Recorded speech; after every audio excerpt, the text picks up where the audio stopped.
السلام علیکم جی، کیا حال چال ہیں آپ سب لوگوں کے؟ میں امید کرتی ہوں کہ آپ سب بالکل ٹھیک ہوں گے، خیریت سے ہوں گے۔ آج ہم نگہت عبداللہ کا ایک مکمل ناول پڑھنے والے ہیں جس کا نام ہے ایسا بھی ایک دن کمال ہو۔ ناول جی کس ٹائپ کا ہے؟ ناول جیسا کہ موسٹلی نگہت عبداللہ کے ناولز ہوتے ہیں ویسا ہی ایک ناول ہے، اور یقیناً آپ کو اچھا لگے گا اگر آپ نگہت عبداللہ کے فین ہیں۔ ہماری ہیروئن ہیں اور وہ ایسے ماحول میں رہتی ہیں جہاں پہ بڑے سخت دادا جی ہیں، اور وہ سخت دادا جی بہت اونچی اونچی گھر کی دیواریں ہیں، اور جہاں سے وہ بچیوں کو باہر نہیں نکلنے دیتے، بچوں کو بھی نہیں نکلنے دیتے، بچوں کے اوپر بھی کافی سختیاں ہیں۔ تو وہ جب بچی اس ماحول میں رہتی ہے تو پھر ایک ایسا ٹائم آتا ہے کہ اس بچی کی اماں نہیں ہوتی، تو اس کی نانی اس کو بلاتی ہیں کہ میرے پاس رہنے آؤ۔ تو وہ جب نانی کے گھر جاتی ہے تو اس کی زندگی میں کافی چینجز آنے لگ جاتی ہیں۔ اچھی کہانی ہے، مجھے امید آپ کو اچھی لگے گی۔ بغیر وقت ضائع کیے ناول کا آغاز کرتے ہیں۔ چینل کو سبسکرائب کر لے اگر آپ نے پہلے سے نہیں کیا ہوا تو۔ عجیب گھٹا گھٹا سا ماحول تھا اس گھر کا، شاید بڑے ابا کے روب دبدبے نے ایک ایک مخصوص رنگ دے دیا تھا۔ خاص طور سے لڑکیوں پر تو کڑی نظر رکھتے تھے۔ یہ نہیں تھا کہ لڑکوں کو بے لگام چھوڑ دیا تھا، ان کے لیے بھی کچھ حدود مقرر تھیں، اور وقتاً فوقتاً ایک ایک کو بلا کر اپنا اطمینان کرتے کہ کسی نے ان کی لگائی ہوئی حد بندی توڑنے یا پار کرنے کی کوشش تو نہیں کی۔ اگر جو کبھی کسی سے ایسی کوئی غلطی سرزد ہو جاتی تو بڑے ابا سزا دینے میں دیر نہیں کرتے تھے۔ لڑکے احتجاج کرتے اور آواز ضرور اٹھاتے، لیکن اپنے کمروں میں بند ہو کر۔ کسی میں اتنی جرت نہیں تھی کہ اپنی آواز کو کمرے سے باہر لے آئے۔ بڑے ابا کے سامنے بولنے کا تو سوال ہی پیدا نہیں ہوتا تھا، اور لڑکیاں تو اپنے کمروں میں بیٹھ کر بھی آواز نہیں نکالتی تھیں۔ ان کا خیال تھا دیواروں کے بھی کان ہوتے ہیں، کہیں جو بڑے ابا نے سن لیا کہ ہم آزادی نسواں پہ بات کر رہے ہیں تو وہ اس چار دیواری کے اندر بھی ہمارا سانس لینا دشوار کر دیں گے۔ یہ ان سب کا متفق کا خیال تھا۔ لڑکوں کو تو پھر بھی رات 8 بجے تک کچھ آزادی میسر تھی، وہ دوستوں سے ملنے بھی جا سکتے تھے اور تفریح کے لیے بھی، لیکن 8 بجے سب کی گھر میں موجودگی ضروری تھی۔ رات کا کھانا بڑے ابا اپنے پوتے پوتیوں کے ساتھ کھاتے تھے، اس طرح شاید وہ سب کی موجودگی کا یقین کرنا چاہتے۔ اگر جو کبھی کسی کی کرسی خالی ہوتی تو بقیہ سب لاکھ پردہ ڈالنے کی کوشش کرتے، لیکن بڑے ابا اس وقت تک کھانے کو ہاتھ نہ لگاتے جب تک حقیقت نہ اگلوا لیتے، اور جس کی کرسی خالی ہوتی اس کی جو بعد میں شامت آتی وہ الگ بات ہے۔ بہرحال اس مخصوص ماحول سے سب لوگ سمجھوتا کر چکے تھے، اس لیے بہت حد تک مطمئن تھے۔ لڑکیوں کا کہنا تھا کہ ہماری اپنی ایک الگ دنیا ہے، بے تحاشا حسین اور بہت زیادہ خوبصورت، جس میں دکھ پریشانی اور فکروں کا دور دور تک گزر نہیں۔ پھر بھلا ہم مطمئن کیوں نہ ہوں گے؟ اور لڑکے کبھی جو موقع ملتا تو انہیں چھیڑنے سے باز نہ آتے۔ لاکھ تم اپنی دنیا کو حسین کہو، لیکن کہلاؤ گی کنویں کی مینڈک۔ گھر اور کالج کے علاوہ تم نے دیکھا ہی کیا ہے؟ ہمیں کچھ اور کہنے کی تمنا ہی نہیں۔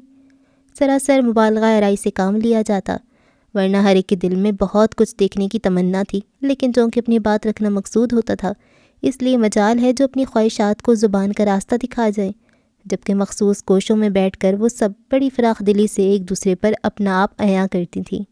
بس یہ خیال رہتا کہ بات بڑوں تک نہ پہنچے، اور نہ ہی ان لڑکوں سے اپنا ریکارڈ لگوانا منظور تھا جو پہلے ہی انہیں کنویں کی مینڈک کا خطاب دے چکے تھے۔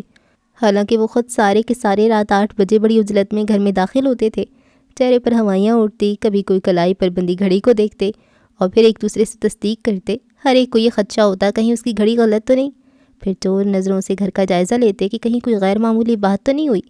جب پورا اطمینان کر لیتے تب ایک شان کے ساتھ ان سب کے درمیان اپنے آپ کو یوں پوز کرتے جیسے تفریح کر کے آ رہے ہوں۔ کیا مزہ ہے ساحل کی ٹھنڈی ٹھنڈی ریت پر چلنے کا۔ عرفان پہل کرتا اور کنکھیوں سے ان سب کا جائزہ لینے لگتا، لیکن وہ سب بھی کم نہیں تھیں، یوں انجان بنتی جیسے انہیں کوئی دلچسپی نہ ہو، جبکہ دلوں کا حال وہ خود بہتر جانتی تھی یا ان کا خدا۔ اور جب نارنجی گولا نیلے پانیوں میں اترنے لگتا ہے تو جیسے پوری کائنات ساکت ہو جاتی ہے۔ عثمان کا افسانوی انداز ان کے دلوں میں ہلچل مچاتا۔ میں تو روزانہ صرف اسی منظر کو دیکھنے کے لیے ساحل پر جاتا ہوں۔ جنید بھی ان سب کا ساتھ دیتا، اور دانش کے کچھ کہنے سے پہلے ہی سونیا بول پڑتی، کسی دن کوئی بڑی سی لہر تم سب کو بہا کر لے جائے گی۔ اللہ نہ کرے، صبا خوف زدہ ہو کر اپنے دل پہ ہاتھ رکھ لیتی۔ کہنے دو، دانش مذاق اڑاتا، بیچاری اس کے علاوہ اور کہہ بھی کیا سکتی ہے، دل ککڑی کہیں کی، خود تو جانا نصیب نہیں ہوتا۔ مجھے کچھ شوق بھی نہیں ہے، سونیا چڑھ کر کہتی، اور سب اس کا مذاق اڑاتے ہوئے چلے جاتے۔ سارے کے سارے اول درجے کے کمینے ہیں۔ ان کے جاتے ہی سب مختلف خطابات دینا شروع کر دیتی، اور آخر میں دبی دبی سرگوشیاں۔ اللہ، ساحل کی ٹھنڈی ٹھنڈی نرم نرم ریت پہ چلنا کتنا اچھا لگتا ہوگا۔ اور نیلے پانیوں میں اترتا سورج، لہروں کا ایک دوسرے کے پیچھے بھاگنا اور معطر ہواؤں کی اٹکیلیاں۔ دھیمی دھیمی آواز میں سب اپنی اپنی خواہشات کو زبان دیتی اور ان سب کے درمیان بیٹھی وہ، یعنی صبا احمد، چپ چاپ اپنے تھوڑی گھٹنوں پہ ٹکا لیتی۔ پتہ نہیں اس کے اندر ایسی خواہشیں مچلتی تھیں کہ نہیں، لیکن اس نے کبھی اظہار نہیں کیا تھا۔ اس کی آنکھوں میں سوچ کی ہلکی ہلکی پرچھائیاں ہوتی اور بظاہر وہ سب کی سن رہی ہوتی، لیکن وہ اچھی طرح جانتی تھی کہ وہ کچھ نہیں سن رہی۔ اس کے کانوں میں تیز ہواؤں کا شور اسے کچھ سننے نہیں دیتا تھا، یوں لگتا پتنگ کی مانند ہوا کے دوش پر اوپر اور اوپر اڑی چلی جا رہی ہو۔ صبا، تم کہاں کھوئی ہوئی ہو؟ آنی اکثر اس کا سر زور سے ہلا دیتی اور وہ چونک اٹھتی۔ کچھ نہیں، کہیں نہیں۔ بڑی بد ذوق ہو تم، ہم تصور ہی تصور میں اس ساحل سے اس ساحل تک ہو آئے ہیں اور تم؟ میں، وہ ایک ایک کو دیکھتی، تم لوگوں کے ساتھ تو تھی، پیچھے رہ گئی ہوگی۔ سونیا کی شرارت سے کہنے پر سب بے ساختہ ہنستی اور وہ ہلکی سی مسکراہٹ کے ساتھ کہتی، تم سب تو یوں باتیں کر رہی ہو جیسے حقیقت میں جانے کہاں کہاں کی سیر کر کے آ رہی ہو۔ ارے تصور حقیقت سے زیادہ حسین ہوتا ہے۔ ہوتا ہوگا، لیکن کیا یہ نہیں ہو سکتا کہ ہم تصورات کی دنیا میں رہنا چھوڑ دیں؟ حقیقت اتنی بری بھی نہیں جس سے ہم نظریں چرانے کی کوششیں کرتے ہیں۔ حقیقت بری نہیں ہے، لیکن بڑے ابا کی بے جا سختی اور لڑکوں کا خاص طور سے جتانا ہمیں برا لگتا ہے۔ بڑے ابا نے بھی تو حد کر دی، ایک طرف ہمیں تعلیم دلاتے ہیں، دوسری طرف اس کے استعمال سے بھی روکتے ہیں۔ اب ذرا بتاؤ کہ امتحانوں کے بعد ہم سب کیا کریں گے؟ سونیا اسے مخاطب کر کے یوں بولی جیسے سارا قصور اسی کا ہو۔ بھئی کچھ بھی کر لیں گے، وہ بظاہر اطمینان سے بولی، ورنہ اندر ہی اندر وہ یہ بھی سوچ کر پریشان تھی کہ فراغت کے طویل دن کیسے کٹیں گے، اور اب تو آگے سے فراغت ہی فراغت تھی، کیونکہ یہ امید بھی نہیں تھی کہ بڑے ابا ایم اے کرنے کی اجازت دیں گے۔ بڑے آرام سے کہہ رہی ہو کہ کچھ بھی کر لیں گے، آنیا جل کر بولی۔ ابھی پرسوں کی بات بھول گئیں؟ میں نے صرف فرینچ سیکھنے کی خواہش کا اظہار کیا تھا نا، اس پر بڑے ابا نے فوراً حکم صادر کر دیا کہ آئندہ سے کالج بھی مت جانا۔ اس بیچاری کا بھی قصور نہیں ہے۔ سونیا اس کا اترا ہوا چہرہ دیکھ کر اس کی طرف طاری کرنے لگی۔ پھر شاید سبھی کو احساس ہو گیا کہ وہ ناحق اس الزام دے رہے ہیں، اس لیے سوری کہتی ہوئی ایک ایک کر کے سب اٹھ کر چلی گئیں۔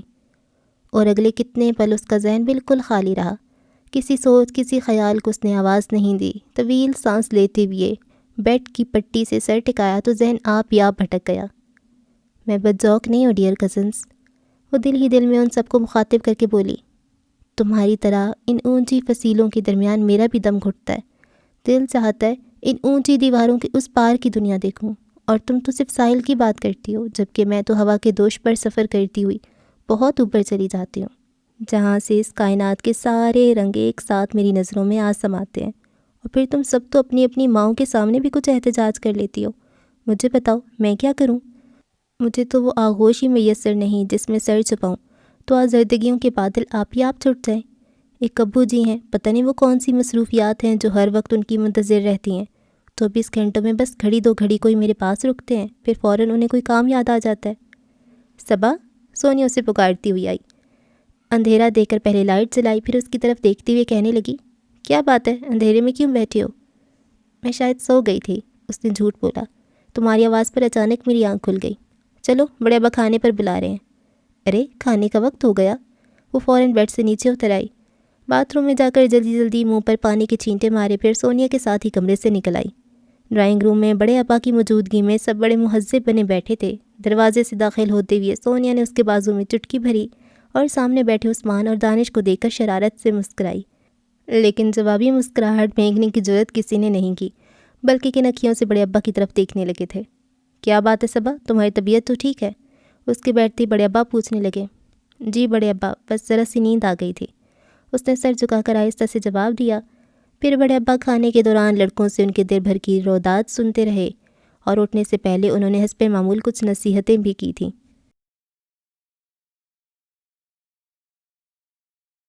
امتحانوں کا زمانہ آیا اور گزر بھی گیا، اور وہ سب جس بات کو سوچ کر پریشان تھی وہی ان کی منتظر تھی، یعنی فراغت۔ شروع کے چند دنوں میں سب نے پورے گھر کی ترتیب بدلنے میں اپنے آپ کو مصروف رکھا، پھر کچن کی شامت آئی، مختلف ڈشز پر طبع آزمائی گئی، لیکن آخر کہاں تک، وہ بہت جلدی اکتا گئیں۔ اللہ، پتہ نہیں کیسی ہوتی ہیں وہ لڑکیاں جو امتحان ختم ہونے کا شدت سے انتظار کرتی ہیں۔ آنی اس دن بہت بور ہو رہی تھی۔ ہمارے علاوہ سبھی، سونیا بیڈ پر اوندھی گرتی ہوئی بولی۔ ایمان سے میرا تو دل چاہ رہا ہے خودکشی کر لوں، ندا سستی دور کرنے کے لیے بازوؤں کو زور زور سے جھٹکتے ہوئے بولی۔ فوراً کر ڈالو، اسی بہانے کچھ ہنگامہ ہو جائے گا۔ سونیا اٹھ کر بیٹھتے ہوئے خوشی سے بولی، ایمان سے ندا، تمہارے اس اقدام سے ہم سب کا بھلا ہو جائے گا۔ کیا مطلب؟ وہی، ہم بڑے ابا سے کہیں گے کہ آپ کی سختی اور بیجا روک ٹوک نے بیچاری کو اس اقدام پہ مجبور کیا تھا، اور اگر اب بھی آپ نے اپنے اصولوں میں لچک پیدا نہ کی تو ایک ایک کر کے ہم سب۔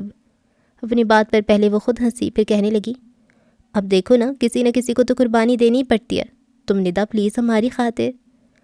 میں واقعی تم سب کے لیے قربانی دینے کو تیار ہوں، ندا نے اسی کا انداز اپنایا، لیکن پہلے مجھے یہ یقین دلا دو کہ میرے بعد تم اپنی من پسند زندگی گزار سکو گی۔ ہاں ہاں۔ سونیا کے ساتھ آنیا نے بھی لمبی سانس کھینچی اور وہ جو حسب عادت خاموشی سے ایک ایک کو دیکھ رہی تھی ہلکے سے مسکرائی۔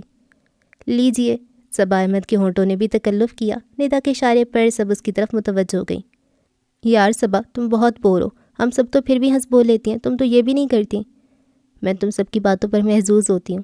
صرف محظوظ ہونے سے کچھ نہیں ہوتا، ہماری باتوں میں حصہ بھی لیا کرو، کم از کم اپنے زندہ ہونے کا احساس تو ہو۔ اچھا بابا، کوشش کروں گی، اب پلیز تم لوگ میرا کمرہ خالی کرو، مجھے نیند آ رہی ہے۔ سو مرو۔ سونیا نے اسے تکیہ کھینچ کے مارا اور سب سے پہلے کمرے سے نکل گئی۔ باقی سب نے بھی اس کی تقلید کی تو وہ تکیہ سیدھا کر کے لیٹ گئی۔ بس کچھ دیر کو ہی وہ بے معنی سوچوں میں الجھی تھی کہ نیند مہربان ہو گئی۔ صبح اٹھ کر اس نے ابھی منہ ہاتھ دھویا ہی تھا کہ ابو جی اس کے کمرے میں آ گئے۔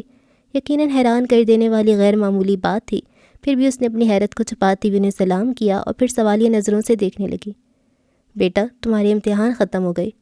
ابو جی بیٹھتے ہوئے پوچھنے لگے۔ جی۔ وہ ان کے اشارے پر آہستہ قدموں سے چلتی ہوئی ان کے پاس آ بیٹھی۔ کچھ دیر تک ابو جی خاموشی سے اس کی طرف دیکھتے رہے تھے، کہنے لگے، تمہاری نانی اماں کے 2-3 خط آ چکے ہیں اور کئی بار انہوں نے فون کیا ہے کہ میں کچھ دنوں کے لیے تمہیں ان کے پاس بھیج دوں۔ جی؟ وہ بس اسی قدر کہہ سکی۔ میں تمہارے امتحان ختم ہونے کا انتظار کر رہا تھا اور ان سے بھی میں نے یہی کہا تھا کہ تم فارغ ہو جاؤ۔ پھر قدرے توقف کے بعد کہنے لگے، بیٹا، تمہاری امی کے ساتھ رشتے ختم نہیں ہو گئے، ان کا تم پر کچھ حق ہے۔ جی؟ کیا تم جانے کے لیے تیار ہو؟ وہ سر اٹھا کر ان کی طرف یوں دیکھنے لگی جیسے کہہ رہی ہو، آپ کی اجازت ہوگی تب نا؟ مجھے تمہارے جانے پر کوئی اعتراض نہیں۔ وہ اس کی آنکھوں میں چلتا سوال ایک پل میں سمجھ گئے۔ اور بڑے ابا؟ وہ آہستہ آواز میں بولی، میرے خیال میں انہیں بھی اعتراض نہیں ہوگا، اور اگر ایسی کوئی بات ہوئی تو میں انہیں قائل کر لوں گا۔ جی؟ اس نے پھر سر جھکا لیا۔ تم تیاری کر رکھو، میں ابھی تمہارے بڑے ابا سے بات کر کے آج شام کی سیٹ لینے کی کوشش کروں گا۔ ابو جی، آپ ہی میرے ساتھ چلیں گے؟ ان کے خاموش ہونے پر وہ پوچھنے لگی، بیٹا آج کل کام کا پریشر بہت زیادہ ہے، میں بالکل بھی وقت نہیں نکال سکوں گا۔ پھر میں کس کے ساتھ جاؤں گی؟ اکیلے؟ اکیلی؟ اس سے واقعی بے تحاشا حیرت ہوئی، اکیلی تو وہ کبھی کالج بھی نہیں گئی تھی۔ کوئی پریشانی کی بات نہیں ہے، میں تمہارے ماموں جی کو فون کر دوں گا، وہ تمہارے پہنچنے سے پہلے ہی ایئرپورٹ پہنچ جائیں گے، اور پھر 1.5-2 گھنٹے کا تو کل سفر ہے۔ وہ اب بھی حیرت سے ان کی طرف دیکھ رہی تھی، انداز میں غیر یقینی بھی تھی۔ تم ڈر رہی ہو؟ ابو جی کی پوچھنے پر اس نے ایمانداری سے اس بات میں سر ہلایا۔ بے وقوف، ڈرنے کی بھلا کیا بات ہے؟ پھر اٹھتے ہوئے کہنے لگے، اوکے، تم تیاری کر رکھنا، اگر آج کی سیٹ مل گئی تو تمہیں فون پر بتا دوں گا۔ وہ خاموشی سے انہیں جاتے ہوئے دیکھتی رہی، اسے یقین نہیں آ رہا تھا کہ اس کی زندگی میں اس انداز سے ہی صحیح کوئی تبدیلی آ رہی ہے۔ شاید ہواؤں کے دوش پر سفر کرنے کا تصور حقیقت بننے جا رہا ہے۔ اس نے سوچا اور اپنے آپ کو یہ یقین دلانے کی کوشش کرنے لگی کہ وہ کوئی خواب نہیں دیکھ رہی، اور جب سونیا وغیرہ ایک تجسس کے ساتھ اس کے کمرے میں داخل ہوئیں، اس وقت بھی وہ اسی طرح بیٹھی رہی۔ صبا، کیا یہ سچ ہے؟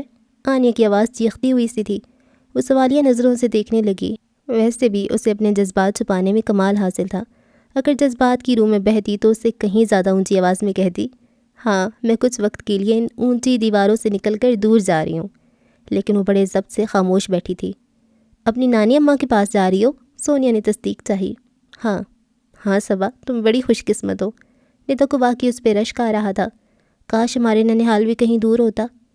اللہ میاں کا بھی جواب نہیں، ایسی بد ذوق پر مہربان ہوئی ہیں، اس کی جگہ اگر میں ہوتی تو اس وقت خوشی سے چھلانگیں لگا رہی ہوتی۔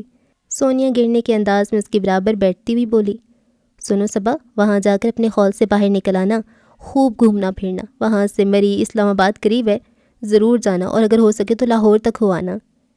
اس سے تمہیں کیا فائدہ ہوگا؟ وہ مسکراہٹ دبا کر بولی، مجھے فائدہ ہو نہ ہو، لیکن یہ جو ہمارے کزنس اتنا اتراتے ہیں، واپس آ کر ان پر روب جمانا۔ وہ بے ساختہ ہنس پڑی۔ ہیں، ابھی تک ایسے بیٹھی ہو؟ تمہاری جگہ اگر میں ہوتی پورا گھر پیک کر چکی ہوتی۔ اس نے سونیا کی بات اچک لی۔ اور کیا؟ سونیا نے اعتراف کیا۔ لاؤ ہم تمہاری مدد کر دیں۔ آنیا نے خدمات پیش کیں۔ یا اللہ، تم تو ایسے کہہ رہی ہو جیسے میں نے کوئی لمبی چوڑی تیاری کرنی ہو۔ پھر بھی خدا کے لیے صبا، یہ نیلے پیلے کپڑے مت لے جانا، بلکہ تم رہنے دو، میں خود تمہارا بیگ تیار کرتی ہوں۔ سونیا اٹھ کر اس کی الماری کھول کر کھڑی ہو گئی اور چپ چاپ ان تینوں کی کارروائی دیکھتی رہی۔ واقعی ان لڑکیوں کے لیے ایک نئی بات تھی، سارا دن ایک ہلچل مچی رہی۔ ابو جی نے فون کر کے بتا دیا تھا کہ اس کی فلائٹ شام 5 بجے ہے اور یہ کہ 4 بجے وہ اسے لینے آ جائیں گے۔ دوپہر کے کھانے کے بعد وہ کچھ دیر آرام کرنے کی غرض سے لیٹی ہی تھی کہ دروازے پہ دستک دینے کے بعد جنید اس کے کمرے میں آ گیا۔ اسے دیکھ کر فوراً اٹھ بیٹھی۔ تو تم جا رہی ہو؟ پتہ نہیں کیا تھا اس کے لہجے میں، وہ سمجھ نہیں سکی، بس اتنا کہا۔ ہمیشہ کے لیے تو نہیں جا رہی؟ کب تک واپس آؤ گی؟ پتہ نہیں، جب ابو کہیں گے۔ صرف ان کے کہنے سے، کسی اور کے کہنے سے نہیں؟ وہ ایک دم سر اٹھا کر اس کی طرف دیکھنے لگی۔ جانے کیا تھا اس کی نظروں میں کہ اس نے فوراً پلکیں جھکا لیں۔ تم نے بتایا نہیں؟ وہ پتہ نہیں کیا پوچھ رہا تھا، اسے گھبراہٹ ہونے لگی۔ سنو، اگر میں کہوں مت جاؤ تو کیا تم؟ سونیا وغیرہ کے آ جانے سے اس کی بات ہونٹوں میں رہ گئی اور اس نے اطمینان کا سانس لیا کہ وہ کسی امتحان سے بچ گئی ہے۔ ویسے اسے جنید کی باتوں اور اس کے انداز پہ حیرت ہو رہی تھی، پہلے تو اس نے کبھی ایسی نظروں سے نہیں دیکھا تھا۔ ارے واہ، یہاں جنید بھی موجود ہے، سونیا نے بالکل عام سے لہجے میں کہا۔ اس کے باوجود اسے بڑا عجیب سا لگا۔ تم کہیں سونے کی تیاری تو نہیں کر رہی تھیں؟ ندا کے پوچھنے پر وہ اس کی طرف متوجہ ہو گئی۔ نہیں، بس یوں ہی ذرا کمر سیدھی کرنے کو لیٹی تھی کہ جنید آ گیا۔ وہ کنکھیوں سے جنید کی طرف دیکھنے لگی۔ وہ سر جھکائے کچھ الجھا الجھا سا نظر آ رہا تھا۔ پھر جب تک اس کے جانے کا وقت نہیں ہو گیا سب اس کے پاس بیٹھے رہے تھے۔ جانے سے کچھ دیر پہلے وہ بڑے ابا کے پاس آ گئی۔ انہوں نے حسب عادت اسے زمانے کی اونچ نیچ سمجھائی، اپنا خیال رکھنے کو کہا اور بہت ساری نصیحتیں اس کے دامن میں بھر دی تھیں۔ اس کی منزل اسلام آباد تھی، وہاں سے اسے ماموں جی کے ساتھ بائی روڈ جانا تھا۔ زندگی میں پہلی بار وہ سفر کر رہی تھی اور وہ بھی تنہا، اس لیے اندر ہی اندر بہت خوفزدہ تھی، اور کیونکہ اسے اپنے جذبات چھپانے میں کمال حاصل تھا اس لیے بظاہر بہت پرسکون نظر آ رہی تھی۔ البتہ اسلام آباد ایئرپورٹ پہ اترتے ہی وہ کوشش کے باوجود اپنے آپ کو پرسکون نہ رکھ سکی۔ دل جس انداز سے دھڑک رہا تھا اس کا عکس اس کے چہرے پر جھلملانے لگا تھا۔ چال الگ غیر متوازن ہو رہی تھی۔ بیگ پر اپنی گرفت مضبوط کیے وہ اتنے لوگوں میں شناسا چہرہ تلاش کرنے لگی۔ وہ صرف ماموں جی کو پہچانتی تھی کیونکہ گزشتہ سال ہی وہ اس سے ملنے آئے تھے۔ لوگوں کے درمیان سے گزرتی ہوئی وہ محتاط نظروں سے ادھر ادھر دیکھتی جا رہی تھی، یہاں تک کہ سیڑھیاں بھی اتر آئیں۔ اب اس کی نظریں دور کھڑی گاڑیوں اور ان کے پاس کھڑے لوگوں میں بھٹکنے لگی تھیں۔ اگر ماموں جی نہ آئے تب؟ اس خیال کے ساتھ ہی وہ بہت زیادہ پریشان ہو گئی اور جلدی جلدی ادھر ادھر دیکھنے لگی۔ کسی چہرے پر ماموں جی کا گمان ہوتا تو وہ بغور دیکھنے لگتی۔ کتنی دیر گزر گئی، شام گہری ہو کر ڈھلنے لگی تھی۔ تاریکی کے بڑھتے سایوں نے اسے خوفزدہ بھی کر دیا۔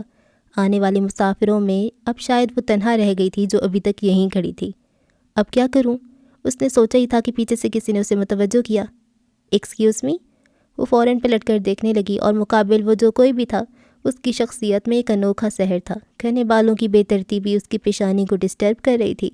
آنکھوں میں مقابل کو تسخیر کر لینے کی قوت، اور قد میں اتنا اونچا کہ وہ پورا سر اٹھا کر اسے دیکھ رہی تھی۔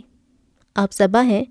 اس کے پوچھنے پر اس نے فوراً جواب نہیں دیا بلکہ دل ہی دل میں قیاس کرنے لگی کہ وہ کون ہو سکتا ہے۔ میں معظم ہوں، معظم آغا۔ وہ شاید جان گیا تھا کہ وہ اس کی شناخت چاہتی ہے، اس لیے اپنا تعارف کروایا۔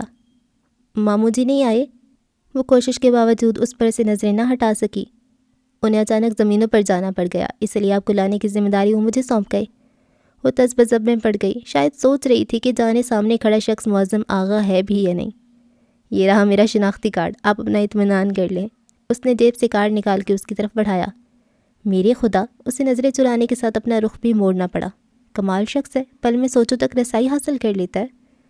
آئیے میرے ساتھ، وہ اس یقین کے ساتھ کہتا ہوا اس سے پہلے آگے بڑھا کہ وہ اس کے پیچھے ضرور آئے گی، اور واقعی وہ کسی معمول کی طرح اس کے پیچھے چل پڑی۔ گاڑی مختلف سڑکوں پہ دوڑتی ہوئی بالآخر ایک طویل سڑک پر پوری سپیڈ سے دوڑنے لگی۔ وہ کیونکہ پہلی بار آئی تھی بلکہ گھر سے پہلی بار نکلی تھی، اس لیے نہ راستوں کا علم تھا نہ منزل کا۔ چپ چاپ سر جھکائے بیٹھی تھی، کسی وقت سر اٹھا کر شیشے سے باہر دیکھنے کی کوشش کرتی بھی تو اندھیرے میں اپنی گاڑی کی لائٹ دور تک نظر آتی۔ کچھ دیر وہ اس روشنی کو اپنے آگے آگے بھاگتے ہوئے دیکھتی رہی، پھر سر جھکا لیتی۔ آپ کے گھر سب ٹھیک ٹھاک ہیں؟ وہ بات کرنے کی غرض سے پوچھنے لگا۔ جی سب ٹھیک ہے۔ اسے بھی خاموشی گراں گزرنے لگی تھی، اس لیے صرف جی کہنے پر اکتفا نہیں کیا۔ آپ کیا کرتی ہیں؟ ابھی BA کا امتحان دے کر فارغ ہوئی ہوں۔ اس کے بعد پھر خاموشی چھا گئی اور بقیہ تمام راستہ اسی طرح کٹا۔ پھر جس وقت گاڑی ایک جھٹکے سے رکی تب اس نے سر اٹھا کر دیکھا تھا۔ سامنے وسیع رقبے پر پھیلی ہوئی بڑی سی حویلی، جس کے گرد کھڑی اونچی اونچی دیواروں نے اس کی رگوں میں سرد لہر دوڑا دی تھی۔ کیا یہ اونچی دیواریں میرا مقدر ہیں؟ اس نے سوچا اور آہنی گیٹ کو کھلتے ہوئے دیکھنے لگی۔ وہ آہستہ رفتار سے گاڑی اندر لے گیا اور ابھی گاڑی سے اتری ہی تھی کہ ایک معمر خاتون نے بڑھ کر اسے سینے سے لگا لیا۔ نانی اماں! اس کے ہونٹوں کی جنبش کے ساتھ ہی آنکھوں میں نمی اتر آئی اور پل کے جھپکنے کے باوجود کتنے قطرے رخساروں پر ڈھلک آئے تھے۔ میری بچی، میری صبا! نانی اماں فرتے محبت سے کبھی اس کا منہ چومتی اور کبھی سینے سے لگا لیتی۔ بڑی اماں، یہ محبتوں کے خزانے اندر چل کر بھی تو لوٹائے جا سکتے ہیں۔ اس کے ٹوکنے کا نانی اماں پر کوئی اثر نہیں ہوا اور وہ اسی طرح اسے پیار کرتی رہیں۔ اماں، مجھے بھی تو مل لینے دیں۔ اس آواز پر وہ متوجہ ہوئی تو نانی اماں اسے کہنے لگیں، یہ تمہاری مامی جی ہیں۔ وہ سلام کرتی ہوئی ان کے سینے سے جا لگی۔ مامی جی کی آغوش میں بھی اپنائیت بھرا احساس تھا اور وہ تو ممتا بھری آغوش کی کب سے متلاشی تھی۔ کتنی دیر تک ان کے سینے سے لگی کھڑی رہی، پھر ان کی ہمراہی میں ہی طویل اور ہداریوں سے گزر کر اندر تک آئی تھی۔ آرام سے بیٹھو، تھک گئی ہوگی۔ نانی اماں کے کہنے پر اس نے پیروں کو سینڈل کی قید سے آزاد کیا اور آرام سے مسہری کے اوپر چڑھ گئی۔ پہلے نانی اماں بڑے ابا کے تمام گھر والوں کا حال احوال پوچھتی رہیں، پھر باتوں کرو خواب پیاب اس کی مرحومہ امی کی طرف مڑ گیا۔ ان کے ذکر پہ ماحول میں آپ پیاب اداسی اتر آئی تھی۔ اماں، ابھی تو بچی تھکی ہوئی آئی ہے اور آپ نے اسے اداس کر دیا۔ مامی جی نے ٹوکا اور موضوع بدلنے کی خاطر کہنے لگیں، بیٹا تم اٹھ کر منہ ہاتھ دھو لو، کھانا تیار ہے۔ جی۔ وہ اٹھ کر باتھ روم میں چلی گئی۔ واپس آئی تو مامی جی کے ساتھ نانی اماں بھی ڈائننگ روم میں جانے کے لیے تیار کھڑی تھیں۔ وہ ان دونوں کے ساتھ چل پڑی۔ آتی بھی اس نے غور نہیں کیا تھا، لیکن اب وہ ایک ایک چیز کو غور سے دیکھتی ہوئی چل رہی تھی۔ کمرے سے نکل کر طویل گیلری تھی جس کی حد ختم ہوتے ہی کشادہ برآمدہ تھا۔ دائیں ہاتھ کو مڑیں تو چند قدم کے فاصلے پر ڈائننگ ہال، جس میں داخل ہوتے ہی یوں لگا جیسے وہ کسی شاہی دسترخوان پر چلی آئی ہو۔ اس کی نظریں بڑی سی میز پر دور تک چلی گئیں۔ بیٹھو، مامی جی نے خود ہی اس کے لیے کرسی کھینچی۔ ارے! وہ شرمندہ ہوئی اور خود بیٹھنے کی بجائے انہیں بیٹھنے کے لیے کہا۔ جیتی رہو۔ مامی جی نے اس کے سر پہ ہاتھ رکھا اور نانی اماں کو بٹھانے کی بعد بیٹھیں تو وہ بھی ان کے برابر کرسی کھینچ کر بیٹھ گئی۔ اور سب لوگ کہاں ہیں؟ وہ نہیں جانتی تھی یہاں کون کون رہتا ہے، بس یوں ہی پوچھ گئی۔ اور کون ہے؟ تمہارے ماموں جی زمینوں پر گئے ہیں اور معظم آغا بھی آ رہے ہیں۔ بس؟ وہ حیرت سے بولی۔ اصل میں اتنی بڑی ٹیبل پہ مختلف کھانوں کی ڈشز دیکھ کر اسے گمان ہوا کہ کافی لوگ ہوں گے۔ بیٹا تمہارے ماموں جی کی تو 2 ہی بیٹے ہیں، معظم آغا اور خرم آغا۔ نانی اماں کے بتانے پر اسے اپنی کم علمی پر ندامت ہوئی، جسے چھپانے کی خاطر پوچھنے لگی، خرم آغا کہاں ہیں؟ وہ تعلیم کے سلسلے میں گزشتہ 4 سالوں سے لندن میں ہے۔ عجیب بات ہے، اسے اعتراف کرنا پڑا۔ میں اپنے ننھیال کے بارے میں کچھ بھی نہیں جانتی۔ اس میں تمہارا قصور نہیں ہے بیٹا، اگر تمہارے ابو جی وقتاً فوقتاً یہاں لے آتے تب کچھ جانتی نا۔ در پردہ نانی اماں نے شکوہ کر ہی ڈالا۔ تمہاری امی کی وفات کے بعد تو انہوں نے کبھی ادھر کا رخ ہی نہیں کیا۔ اصل میں ابو جی اتنے مصروف رہتے ہیں، کئی بار سوچا لیکن کوئی نہ کوئی مصروفیت آڑے آتی رہی۔ اس نے ابو جی کا دفاع کیا۔ خود نہیں آ سکتے تمہیں تو بھیج دیتے۔ آ تو گئی ہوں، وہ ہلکے سے مسکرائی۔ میرے بہت بلانے پر آئی ہو نا، تمہیں خود تو خیال نہیں آیا؟ مجھے خیال آتا تھا نانی اماں، بس پڑھائی کی وجہ سے نہ آ سکی۔ اب وہ انہیں کیا بتاتی کہ بڑے ابا کے گھر میں کہیں جانے کا تصور ہی نہیں ہے، خاص کر لڑکیوں کے لیے۔ اب تو تمہاری پڑھائی ختم ہو گئی نا؟ پڑھائی بھی کبھی ختم ہوتی ہے؟ اس نے گول مول سا جواب دیا۔ اسی وقت معظم آغا کمرے میں داخل ہوئے اور بہت خاموشی سے ٹیبل کی آخری سرے پر جا بیٹھے۔ نانی اماں شاید انہیں کے انتظار میں تھی، ان کے بیٹھتے ہی کھانا شروع کر دیا۔ پھر کھانا بہت خاموشی سے کھایا گیا۔ اس نے اندازہ لگایا کہ یہاں کھانے کے دوران بولنا معیوب سمجھا جاتا ہے۔ عجیب بات ہے، وہ سوچنے لگی، وہاں بڑے ابا کے ڈر سے سب خاموش رہتے ہیں اور یہاں احتراماً خاموش۔ کتنا دل چاہتا ہے بندہ اتنی بڑی ٹیبل پہ کچھ ہلا گلا کرے، اپنی پلیٹ میں آئی گرم مسالے کی کوئی سی بھی قسم کسی مگن بیٹھے بندے کی طرف اچھال دے۔ بے خیالی میں اس نے بڑی الائچی چمچ میں رکھ دی اور کنکھیوں سے دور بیٹھے معظم کی طرف دیکھا۔ اس کے اندر چھپی وہ لڑکی جو ہواؤں کے دوش پہ سفر کرتی بہت اونچی چلی جاتی تھی اور جو زندگی میں رنگ بھرنے کو ہنگامہ تلاش کیا کرتی تھی، اچانک بیدار ہو گئی اور قریب تھا کہ وہ یہ حرکت کر گزرتی۔ نانی اماں نے ٹوک دیا، کیا بات ہے، تم کھانا نہیں کھا رہی؟ جی، وہ چونکی اور فوراً اپنی پلیٹ پر جھک گئی۔ کھانے کے بعد نانی اماں اپنے کمرے میں چلی گئیں۔ مامی جی نے بتایا کہ وہ نماز پڑھنے کے بعد سو جائیں گی۔ وہ کیا کرتی، کچھ دیر مامی جی سے ادھر ادھر کی باتیں کرنے کے بعد سونے کا کہہ کر اپنے کمرے میں آ گئی۔ وہی کمرہ تھا جہاں آتے ہی مامی جی اور نانی اسے لے کر آئی تھیں۔ گویا انہوں نے پہلے ہی سے ہی کمرہ اس کے لیے سیٹ کر دیا تھا۔ کھانے کے فوراً بعد وہ کبھی نہیں سوئی تھی اور اب بھی اس کا سونے کا کوئی ارادہ نہیں تھا۔ وہ صرف مامی جی کے خیال سے اٹھائی تھی۔ کیونکہ بظاہر تو وہ اس سے باتیں کر رہی تھیں، لیکن جس طرح ان پر سستی سوار تھی اس سے وہ سمجھ گئی تھی کہ وہ اسی وقت سونے کی عادی ہیں، اور محض اپنی خاطر دوسرے کی روٹین خراب کرنا اسے پسند نہیں تھا۔ وہ کمرے میں بلا مقصد ایک سرے سے دوسرے سرے تک ٹہلتی رہی۔ اسے بڑا عجیب سا لگ رہا تھا، اتنی بڑی حویلی میں کوئی ہلچل نہیں، اور ہلچل تو دور کی بات، یہاں تو کسی کی آواز بھی نہیں آ رہی تھی۔ سب ملازم بھی اپنے اپنے کوارٹروں میں چلے گئے تھے۔ اس نے گھڑی کی طرف دیکھا، 10:30 ہو رہے تھے۔ گویا یہاں آ کر بھی کوئی تبدیلی نہیں ہوئی، نہ کوئی نیا پن، اس نے سوچا، اور بے دلی سے آ کر لیٹ گئی۔ پھر وہ بڑے ابا کے گھر اور اس حویلی کا موازنہ کرتے کرتے ہی سو گئی تھی۔ صبح ناشتے سے پہلے ہی ماموں جی بھی آ گئے۔ اس نے بڑی محبت اور شفقت سے ملے اور بہت دیر تک اپنے پاس بٹھا کر اس کا حال احوال پوچھتے رہے۔ ناشتے کے بعد وہ نانی اماں کے پاس بیٹھ کر ان سے اپنی امی کی باتیں کرتی رہی۔ مامی جی کے میکے سے کچھ خواتین آئی ہوئی تھیں، وہ ان کے ساتھ مصروف تھیں، اور جب نانی اماں اس کے پاس سے اٹھ کر گئیں تو اس نے سوچا یہاں رہنا تو اور بھی مشکل ہے، وہاں کم از کم بات کرنے کے لیے کسی کی تلاش تو نہیں کرنا پڑتا، ہر وقت ہی سونیا وغیرہ کے ساتھ کمپنی رہتی ہے۔ یہاں آتی ہوئی کتنی خوش تھی میں، ابھی اس سے آئی ہوئی زیادہ وقت بھی نہیں ہوا تھا کہ وہ اس انداز سے سوچ رہی تھی۔ میرا خیال تھا اس محدود زندگی سے نکلنے کا سنہری موقع ہاتھ آیا ہے، اور میں نے یہ بھی سوچا تھا کہ جس خول میں بڑے ابا نے ہمیں زبردستی بند کر دیا ہے اسے میں یہاں آتی ہی توڑ دوں گی، نہ اونچی آواز میں ہنسنے کی خواہش کو دباؤں گی اور نہ اپنے بھاگتے قدموں کو روکوں گی۔ اس نے ہونٹوں تک آئی طویل سانس کو آزاد کیا۔ گو کہ یہاں ہنسنے پر پابندی نہیں ہے، لیکن میرے کہوں کی آواز ان دیواروں سے ٹکرا کر باز گشت بن جائے گی، اور ہنسنے کو بھی کوئی بہانہ چاہیے، یہاں تو بہانہ ہی نہیں ہے اور نہ کوئی ساتھی۔ اس کے ساتھ ہی معظم آغا کا خیال آیا اور وہ ان کے بارے میں سوچنے لگی۔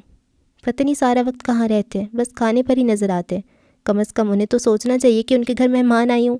دوپہر میں اس نے چاہا کہ سو جائے، لیکن کوشش کے باوجود نیند نہیں آئی۔ لیٹے لیٹے تھک گئی تو اٹھ کر کمرے سے نکل آئی۔ گرمیوں کی دوپہر تھی۔ اس نے برآمدے میں کھڑے ہو کر دیکھا، وسیع لان سے آگے اونچی دیواروں کے پاس لائن سے کھڑے درخت بالکل خاموش تھے، نہ سرسراتی ہوا تھی اور نہ خشک پتوں کے ٹکرانے کا ہلکا سا شور۔ اس کا دل چاہا اس خاموش فضا میں ایک بار زور سے تالی بجا دے اور پھر اس کی باز گشت سنے۔ اپنی اس بچکانہ خواہش پر وہ خود ہی ہنسی اور پھر پلٹ کر اپنے کمرے میں جانے کی بجائے وہ یوں ہی ٹہلتی ہوئی برآمدے کے آخری سرے تک چلی آئی۔ بائیں طرف ویسی ہی گیلری تھی جیسے اس کے کمرے کے آگے تھی۔ اس نے کچھ دیر وہیں رک کر کچھ سوچا، پھر اس طرف مڑ گئی۔ پہلا دروازہ بند تھا اور اس سے اگلا دروازہ بھی گو کہ بند تھا، لیکن اندر سے ہلکے ہلکے شور کی آواز آ رہی تھی۔ گویا کوئی موجود ہے، اس نے سوچا، اور دستک دینے کے بعد دروازہ کھول کر اندر داخل ہو گئی۔ پہلی نظر میں یوں لگا جیسے وہ کسی سٹور میں داخل ہو گئی ہے۔ ایک طرف پتھروں کا انبار تھا، ساتھ ہی لوہے کے اوزار بھی رکھے ہوئے تھے۔ وہ پلٹنے کو تھی کہ ایک طرف سے آتی ٹھک ٹھک کی آواز پر ادھر متوجہ ہوئی۔ دری پر بیٹھے معظم آغا کو دیکھ کر چونکی۔ وہ ایک بڑا سا پتھر ہاتھ میں لیے اسے تراشنے میں مصروف تھا۔ اپنے کام میں اتنے منہمک تھے کہ انہیں اس کے آنے کی خبر ہی نہ ہوئی، اور وہ ان کے ڈسٹرب ہونے کے خیال سے بے آواز قدموں سے چلتی ہوئی ان کے پاس جا کر کھڑی ہوئی۔ کچھ دیر بعد انہوں نے کوئی چیز اٹھانے کو ہاتھ بڑھایا تھا کہ نظر اس کے پیروں پر پڑی۔ فوراً سر اٹھا کر دیکھنے لگے۔ اس کی سمجھ میں نہیں آیا کہ وہ اپنی یہاں آمد کا کیا جواز پیش کرے۔ اگر آپ بیٹھنا چاہیں تو بیٹھ جائیں، انہوں نے اپنے سامنے دری پر اشارہ کیا۔ میں آپ کو ڈسٹرب نہیں کروں گی، وہ بیٹھتے ہوئے سادگی سے بولی تو انہوں نے ہاتھ میں پکڑا پتھر نیچے رکھ دیا اور یوں اس کی طرف دیکھنے لگے کہ وہ نروس ہو گئی۔ آپ شاید بہت بور ہو رہی تھیں، اس نے جواب نہیں دیا۔ یہاں کر آپ کو عجیب سا تو لگا ہوگا، وہ پتہ نہیں کس وجہ سے ایسا کہہ رہے تھے، بہرحال حقیقت یہی تھی، اس کے باوجود اسے کہنا پڑا۔ نہیں تو عجیب کیوں لگے گا، ظاہر ہے آپ روشنیوں، رنگوں اور ہنگاموں کے شہر کی پروردہ ہیں، وہاں کے مقابلے میں یہاں تو کچھ بھی نہیں ہے، اور پھر میرا خیال ہے وہاں آپ بہت سارے لوگوں کے درمیان رہتی ہیں۔ ہاں لیکن وہ بھی خیالی میں جانے کیا کہنے جا رہی تھی کہ ایک دم خاموش ہو گئی۔ لیکن کیا، وہ پوچھے بغیر نہ رہ سکے۔ لیکن یہ کہ مجھے یہاں عجیب سا نہیں لگ رہا، وہ بات بنا گئی۔ اچھا، وہ یوں ہنسے جیسے انہیں اس کی بات پر یقین نہ آیا ہو۔ یہ تو مان لے صبا احمد کے وہاں کے ہنگاموں سے گھبرا کر انسان کچھ وقت کے لیے تو اس ماحول کی تمنا کرتا ہے، لیکن زیادہ دیر تک یہاں رک نہیں سکتا۔ شاید۔ پھر وہ موضوع بدلنے کی خاطر ان کا رکھا ہوا پتھر اٹھا کر دیکھنے لگی۔ یہ آپ کیا کر رہے تھے؟ میں اسے تراش کر کسی شکل میں ڈھالنے کی کوشش کر رہا تھا۔ ارے، اس سے خوشگوار حیرت ہوئی، آپ مجسمے بھی بنا لیتے ہیں؟ صرف مجسمے ہی بنا سکتا ہوں، جان ڈالنے پہ قدرت نہیں رکھتا۔ آئیے آپ کو اپنی بنائی ہوئی چیزیں دکھاؤں۔ وہ اٹھتے بھی بولے تو وہ بھی ان کے ساتھ ہی کھڑی ہو گئی۔ اسی کمرے کی مشرقی دیوار میں ایک دروازہ نظر آ رہا تھا، وہ اسے لے کر اسی طرف بڑھ گئے۔ ان کے ساتھ جب اس دروازے کے اندر داخل ہوئی تو کتنی دیر تک وہیں کھڑی حیرت سے چاروں طرف گردن گھما کر دیکھتی رہی، یہاں تک کہ انہوں نے اسے چونکا دیا۔ آئیے قریب سے دیکھ لیں۔ وہ جیسے خواب میں چل رہی تھی، ہر 2 قدم پر پھر رک جاتی۔ سنگ تراشی کے بہترین نمونے جو اس نے اس سے پہلے کبھی نہیں دیکھے تھے، اور نہ ہی وہ اس فن کے بارے میں زیادہ جانتی تھی۔ معظم آغا، یہ سب آپ نے کیسے بنایا ہے؟ اس کا لہجہ بھی حیرتوں سے گندا تھا۔ میز پہ رکھی ایک مورتی کو اٹھا کر وہ ہر زاویے سے اسے دیکھ رہی تھی۔ معظم آغا کی نظریں اس کے نرم ہاتھوں کی مخروطی انگلیوں میں الجھنے لگیں اور پھر انگلیوں سے ہٹ کر چہرہ گرفت میں آیا۔ اس کے تراشیدہ لب جانے کس احساس کے تحت کبھی نیم وا ہوتے اور پھر فوراً ایک دوسرے میں مدغم۔ پلکوں کی جھالریں الگ دل کی تاروں کو چھیڑنے لگی تھیں۔ بہت خوبصورت، وہ مورتی کی تعریف کر رہی تھی۔ واقعی ان کے دل نے اس کے بارے میں گواہی دی۔ معظم آغا، آپ نے تو کمال کر دیا۔ اس نے پلکیں اٹھا کر ایک دم ان کی طرف دیکھا تو وہ ذرا سا رخ موڑ گئے۔ اب تک میں بھی یہی سمجھتا رہا کہ میں کمال کر رہا ہوں، لیکن اب مجھے یہاں کی ہر شے ادھوری لگتی ہے، نامکمل۔ کوئی شاہکار میرے ہاتھوں تخلیق نہیں ہوا۔ نہیں معظم آغا، یہ سب شاہکار ہی تو ہیں۔ شاہکار تو وہ ہے جسے میری آنکھوں نے دیکھا ہے۔ اس کی طرف دیکھنے کی بجائے ریک میں سجے مجسمے پر نظریں جماتے بھی بولے، اس لیے فوری طور پر وہ سمجھ نہیں سکی کہ وہ اس کے بارے میں بات کہہ رہے ہیں۔ میرا خیال ہے اس کائنات میں ایسا کوئی پتھر ہی نہیں جسے میں اس کی صورت میں ڈھال سکوں، یا پھر میرے ہاتھ ہی اتنی طاقت نہیں رکھتے۔ پھر اس کی طرف دیکھتے ہوئے کہنے لگے، پتھروں سے میں ایسے ہونٹ تراش سکتا ہوں، لیکن جو خوبصورتی ان کے متحرک ہونے میں ہے وہ ان جامد لبوں میں کہاں ہوگی بھلا؟ میرے خدا! اس کا دل زور زور سے دھڑکنے لگا اور آنکھوں کی پاس بانی گھنی پلکیں کبھی اٹھتیں اور کبھی جھکتی چلی جاتیں۔ اس کے نروس ہونے پر خاصے محظوظ ہوئے اور چاہا کہ پڑھ کر اس کا ہاتھ تھام لیں، لیکن وہ شاید ان کا ارادہ بھانپ چکی تھی، فوراً پلٹ کر کمرے سے نکل گئی۔ پھر اگلے 2 دن وہ معظم آغا کا سامنا کرنے سے کتراتی رہی۔ اس کا خیال تھا کہ سامنا ہونے پر وہ پھر ایسی کوئی بات کہہ دیں گے جس سے وہ زیادہ دیر ان کے سامنے کھڑی نہیں رہ سکے گی، لیکن ایسا نہیں ہوا۔ اس وقت جب اس کی بوریت انتہا کو پہنچ چکی تھی اور وہ برآمدے میں کھڑی جھنجھلاتے ہوئے سوچ رہی تھی کہ اسے واپس چلے جانا چاہیے، کہ معظم آغا اس کے پاس آ کر کہنے لگے، آپ ابھی تک سوئی نہیں؟ میں اتنی جلدی نہیں سوتی، اس کے لہجے میں خفگی تھی۔ سوری، میں بھول گیا تھا کہ آپ کے ہاں تو اس وقت ہنگامے جاگتے ہیں۔ آپ ہر بات میں یہاں اور وہاں کا فرق کیوں بتانے لگتے ہیں؟ وہ ناگواری سے بولی۔ سچ کہیں، کیا آپ یہاں اور وہاں کا موازنہ نہیں کرتی؟ کرتی ہوں، لیکن ہر وقت نہیں۔ چلیے جانے دیں، اگر نیند نہیں آ رہی تو میرے کمرے میں آ جائیں۔ انہوں نے بہت عام سے لہجے میں یہ بات کہی تھی۔ وہ کچھ دیر رک کر ان کے ساتھ چل پڑی۔ اسی اسٹور نما کمرے میں اسے سامنے بٹھا کر وہ اپنے کام میں مصروف ہو گئی۔ پتھروں کے درمیان رہ کر یہ شخص خود کسی دن پتھر ہو جائے گا، اس نے سوچا، اور ان کی انگلیوں میں دبے چھوٹے سے پتھر کو بغور دیکھنے لگی جس پر وہ پتہ نہیں کیا لکھ رہے تھے، اور پھر بالکل انہی کی طرح اس کی نظریں بھی انگلیوں سے ہٹ کر ان کے چہرے پر بھٹکنے لگیں۔ بڑی بڑی آنکھیں پوری توجہ سے ایک ہی نقطے پر مرکوز تھیں، اور آنکھوں سے ذرا اوپر کشادہ پیشانی جسے اب بھی گھنے بال ڈسٹرب کر رہے تھے۔ انگلیوں کی حرکت کے ساتھ ہی ہونٹ بھی اسی انداز سے زاویہ بدل رہے تھے۔ اس کے اندر کی لڑکی پھر اچانک بیدار ہونے لگی۔ دل چاہا اس کے گھنے بالوں کو مٹھی سے جکڑ کر ایک جھٹکے سے ان کا سر اونچا کر دے، اور جو وہ خفا ہوں تو وہ کھلکھلا کر ہنس پڑے کہ ماحول پر چھایا گہرا سکوت ایک جھناکے سے ٹوٹ جائے، لیکن ہمیشہ کی طرح اس کے اندر کی لڑکی کو تھپک تھپک کر دوبارہ سلا دیا۔ آپ نے کبھی ان مجسموں کی نمائش کی؟ وہ ذرا سا اس کی طرف متوجہ ہوئے تھے کہ وہ پوچھنے لگی۔ نہیں۔ کیوں؟ یہ پتھر کی مورتیاں میرے جذبوں کی ترجمان ہیں، اور میں نہیں چاہتا کہ کوئی دیدور ان کے ذریعے میرے ان جذبوں تک رسائی حاصل کر سکے جنہیں میں اپنے آپ سے بھی پوشیدہ رکھتا ہوں۔ معظم آغا، وہ کتنی دیر تک ان کی طرف دیکھتے رہنے کے بعد بولی، ہر وہ شخص جو کسی ایسے فن میں کمال رکھتا ہے وہ اپنے جذبات اور احساسات کو اسی ذریعے سے لوگوں تک پہنچاتا ہے۔ آپ ٹھیک کہتی ہیں، لیکن وہ سوالیہ نظروں سے دیکھنے لگی۔ ایسا وہ لوگ کرتے ہیں جو معاشرتی مسائل کا مشاہدہ کرنے کے بعد انہیں لوگوں تک پہنچانا چاہتے ہیں، اور کسی حد تک وہ خود بھی ان مسائل کا شکار ہوتے ہیں۔ تو کیا آپ کے نزدیک معاشرتی مسائل کی کوئی اہمیت نہیں؟ اہمیت کیوں نہیں، لیکن میرا خیال ہے کہ میں ان کی بہتر عکاسی نہیں کر سکوں گا۔ کیوں؟ اس لیے کہ مجھے ان مسائل کا سامنا نہیں، اور میں صرف دیکھنے کی حد پر یقین نہیں رکھتا۔ حقیقی معنوں میں کسی کے مسائل کا اندازہ انسان اسی وقت کر سکتا ہے جب وہ خود انہی آزمائشوں سے گزر چکا ہو۔ قدرے توقف کے بعد کہنے لگے، آپ ہی بتائیے، ایک اطمینان بھرا دل کسی کو مصیبت میں دیکھ کر کیا محسوس کرے گا؟ زیادہ سے زیادہ یہ کہے گا کہ شکر ہے میں ٹھیک ہوں۔ نہیں معظم آغا، وہ گھٹنوں پر تھوڑی ٹکاتی ہوئی بولی، ایک مسائل میں گھرے شخص نے اگر دوسرے کے مسائل کو محسوس کیا تو کیا کمال کیا۔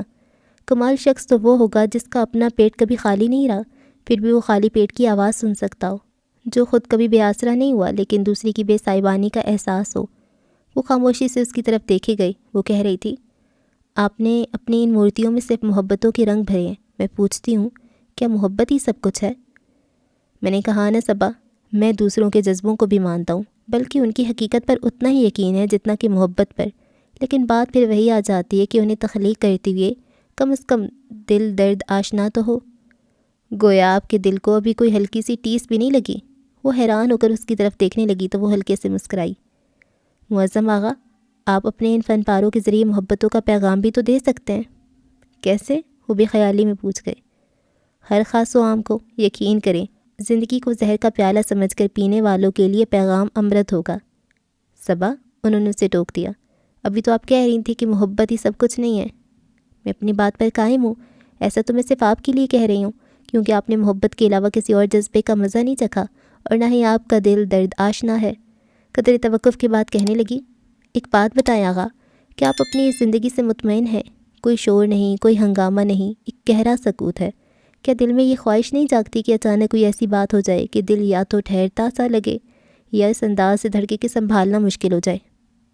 کیا ایسی کوئی بات ہوتی ہے؟ ان کے پوچھنے پر اس نے طویل سانس لے کر سر اونچا کر لیا اور نظریں ان کے چہرے پر جما دیں. اور یہی ایک پل تھا جب اس کی جھیل آنکھوں کی گہرائی میں دیکھتے ہوئے دل میں شور برپا ہو گیا. کہیں کچھ نہیں ہوا تھا، نہ کوئی دیوار گری، نہ کوئی شیشہ ٹوٹا، پھر بھی آس پاس چھن چھن کی آوازیں گونجنے لگی تھیں.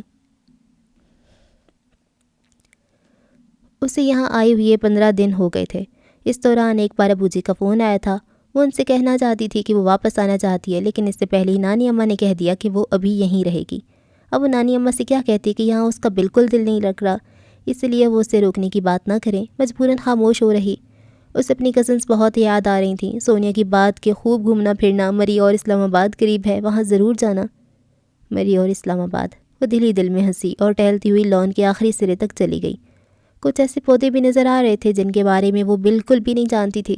ان کی شاخوں پہ خوشنما پھول بہت بھلے لگ رہے تھے. وہ ایک ایک پھول کو انگلیوں کی پوروں سے چھو کر دیکھنے لگی. اتنی محب تھی کہ کسی کے آنے کی خبر ہی نہیں ہوئی. وہ تو آنے والا اس کے بالکل قریب پہنچ کر زور سے چیخا، واؤ! وہ ایک دم سر اٹھا کر دیکھنے لگی. پتہ نہیں کون تھا، بلو جینز پر بلو شرٹ اور کاؤ بوائے قسم کا ہیٹ پہنے ہوئے تھا. کندھے پہ لٹکا بیگ بتا رہا تھا کہ کہیں دور سے آیا ہے. آپ کون ہیں؟ اس کے پوچھنے پر وہ دلکشی سے مسکرایا اور یہی سوال اس سے کر ڈالا. میں ہوں. گھبراہٹ میں وہ یہی کہہ سکی اور وہ زور سے ہنسا. اور میں ہوں. میرا مطلب ہے میں صبا ہوں. آپ نہ بھی بتاتی تو میں جان جاتا. کیسے؟ وہ حیران ہوئی. احساسات کو نرمی سے چھونے والی صبا ہی ہو سکتی ہے. اس کے رخ موڑنے پر کہنے لگا، مشرقی لڑکیوں کی یہی ادا تو انہیں مغربی لڑکیوں سے ممتاز کرتی ہے. آپ؟ وہ فوراً اس کی طرف پلٹی. خرم آغا، ارے میں نے واقعی آپ کو نہیں پہچانا تھا. اس کا مطلب ہے اب پہچان لیا ہے. جی، تو پھر اپنا تعارف بھی کروا دیجئے. میں صبا ہوں، آپ کی کزن، کراچی سے آئی ہوں. اچھا، تو آپ پھپھو جی کی بیٹی ہیں؟ جی، بڑی خوشی ہوئی آپ سے مل کر. شکریہ. اور یہ آپ یہاں کیوں کھڑے ہیں؟ اندر چلیے نا. ہاں. اسے جیسے یاد آیا اور اس کے ساتھ چلتا ہوا اونچی آواز میں چلانے لگا، امی، بڑی اماں، میں آ گیا ہوں. خاموش فضاؤں کو توڑتی اس کی اونچی آواز بڑی بھلی لگ رہی تھی. اس کے اندر کی لڑکی پھر مچلنے لگی. دل چاہا وہ اپنی آواز کو اس کی آواز کے ساتھ شامل کر لے. مامی اور نانی اماں اس کی آواز سن کر باہر نکل آئیں. اس نے کندھے پہ لٹکا بیگ اتار کر وہیں پھینکا اور دونوں کو ایک ساتھ بازوؤں میں لے لیا. وہ کڑی دلچسپی سے منظر دیکھتی رہی. مامی جی بغیر اطلاع آنے کا شکوہ کر رہی تھیں. بس اچانک آپ سے ملنے کو دل مچلنے لگا اور میں اسی وقت چل پڑا. اچھا کیا چلے آئیں، نانی اماں کہنے لگیں. اور اب دوبارہ جانے کی ضرورت نہیں ہے، یہ تو بعد کی بات ہے. یہ بتائیے ابو جی اور معظم بھائی کہاں ہیں؟ پھر اٹھتے ہوئے کہنے لگا، معظم بھائی یقیناً پتھروں سے سر پھوڑ رہے ہوں گے اور وہیں ان سے مل لیتا ہوں، بلکہ انہیں لے کر آ رہا ہوں. وہ تیز تیز قدم اٹھاتا چلا گیا. کچھ دیر بعد معظم آغا کے بازو میں اپنا بازو پھنسائے آ رہا تھا. وہ بے خیالی میں باری باری دونوں کو دیکھے گئی اور پھر ایک وہی آیا تھا اور فضاؤں نے رنگ بدل لیے تھے. وہ سکوت، وہ خاموشی اور سناٹا سب کے آنے سے کہیں دور پرواز کر گئے تھے. وہ ایک ذرا سی بات کو بھی اس انداز سے کرتا کہ دور تک آواز سنائی دیتی تھی. پوری حویلی ہر پل اس کی آوازوں سے گونجتی رہتی اور جب خاموش ہو جاتا تو فل آواز میں ڈیک بجاتا. گویا اسے بھی خاموشی پسند نہیں تھی اور ڈائننگ ہال میں کھانا کھاتے ہوئے نانی اماں کے بار بار ٹوکنے کے باوجود وہ چپ نہیں ہوتا تھا. جانے کہاں کہاں کے قصے چھیڑتا جو ختم ہونے میں ہی نہیں آتے تھے. 2 دن میں اسے یوں بے تکلف ہو گیا تھا جیسے برسوں سے اس سے دوستی ہو، اور وہ تو برسوں سے خاموشیوں کے حصار سے نکلنے کو بےتاب تھی. اور وہ خول جس نے بڑے ابا نے زبردستی اسے اور اس کی کزنس کو بند کر رکھا تھا، جسے وہ خود نہیں توڑ سکتی تھی، لیکن چاہتی ضرور تھی کہ کوئی توڑ ڈالے، اور خرم آغا نے توڑ ڈالا۔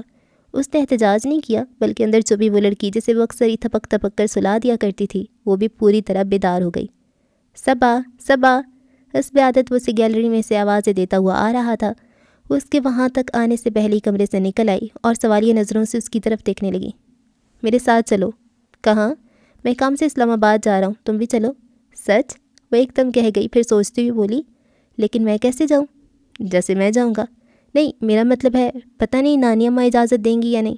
کیوں؟ وہ منع کریں گی کیا؟ پتہ نہیں، چلو میں پوچھتا ہوں۔ اس کا ہاتھ پکڑ کر چل پڑا اور یوں ہی نانی اماں کے سامنے جا کھڑا ہوا۔ بڑی اماں، میں صبا کو بھی اپنے ساتھ لے جا رہا ہوں، اس نے کہا تو نانی اماں اس کی طرف دیکھنے لگیں اور وہ بھی کچھ کہنا ہی چاہتی تھی کہ وہ بول پڑا، بڑی اماں آپ نے جو سویلی میں بند کر کے رکھ دیا ہے، جبکہ یہ یہاں تفریح کی غرض سے آئی ہوگی۔ میں منع نہیں کری بیٹا، لیکن ذرا خیال سے جانا، اور ہاں شام ڈھلنے سے پہلے لوٹ آنا۔ اوکے۔ نانی اماں کی تسلی کی خاطر اس نے ان سے جلد آنے کا وعدہ کیا، پھر اسے لے کر باہر نکل آیا۔ میں کپڑے نہ چینج کر لوں؟ وہ اپنے کپڑوں کی طرف دیکھتے ہوئے بولی۔ ہاں لیکن ذرا جلدی۔ بس ابھی آئی۔ وہ وہیں سے اپنے کمرے کی طرف مڑ گئی۔ کچھ دیر بعد جب وہ واپس آئی تو وہ وہاں موجود نہیں تھا۔ آغا، اس نے برآمدے میں کھڑے ہو کر اونچی آواز میں پکارا۔ ان چند دنوں میں وہ مکمل طور پر اندر کی لڑکی کی گرفت میں آ چکی تھی، نہ اونچی آواز میں بولنے سے اپنے آپ کو باز رکھتی اور نہ بھاگتے قدموں کو روکتی تھی۔ آغا، دوبارہ پکارا اور اپنے پیچھے قدموں کی آواز سن کر پلٹی تو معظم آغا آ رہے تھے۔ یہ خرم کہاں چلا گیا؟ وہ انیس سے پوچھنے لگی۔ انہوں نے لا علمی کا اظہار کیا تو وہ خود کلامی کے انداز میں بولی، عجیب آدمی ہے، مجھے جلدی کا کہہ کر خود کہاں چلا گیا؟ کہیں جا رہی ہو؟ وہ پوچھنے لگے۔ ہاں، خرم کے ساتھ اسلام آباد۔ اسی وقت وہ آ گیا۔ ریڈی؟ پھر معظم آغا کی طرف دیکھ کر کہنے لگا، بڑے بھائی آپ بھی چلیں؟ میں کیا کروں گا جا کر؟ وہ سنجیدہ لہجے میں بولے۔ چلے چلیں، ہو سکتا ہے راستے میں کوئی نایاب پتھر نظر آ جائے۔ پتھر سب ایک سے ہوتے ہیں، انہوں نے کہا اور واپس پلٹ گئے تو وہ اس کی طرف دیکھ کر مسکرایا۔ جواب میں اس نے بھی مسکرانے کی کوشش کی لیکن ناکام رہی تھی۔ یہاں آتے ہوئے وہ اسی راستے سے معظم آغا کے ساتھ آئی تھی۔ وہ رات کا وقت تھا اور اب دن کے اجالے میں اس کے ساتھ جا رہی تھی۔ باہر کا موسم اچھا تھا اور اندر کا اس سے کہیں زیادہ اچھا۔ ہلکی ہلکی موسیقی اور ساتھ اس کی باتیں کرنے کا دل نشیں انداز۔ وہ حقیقت میں ہواؤں میں اڑنے لگی تھی۔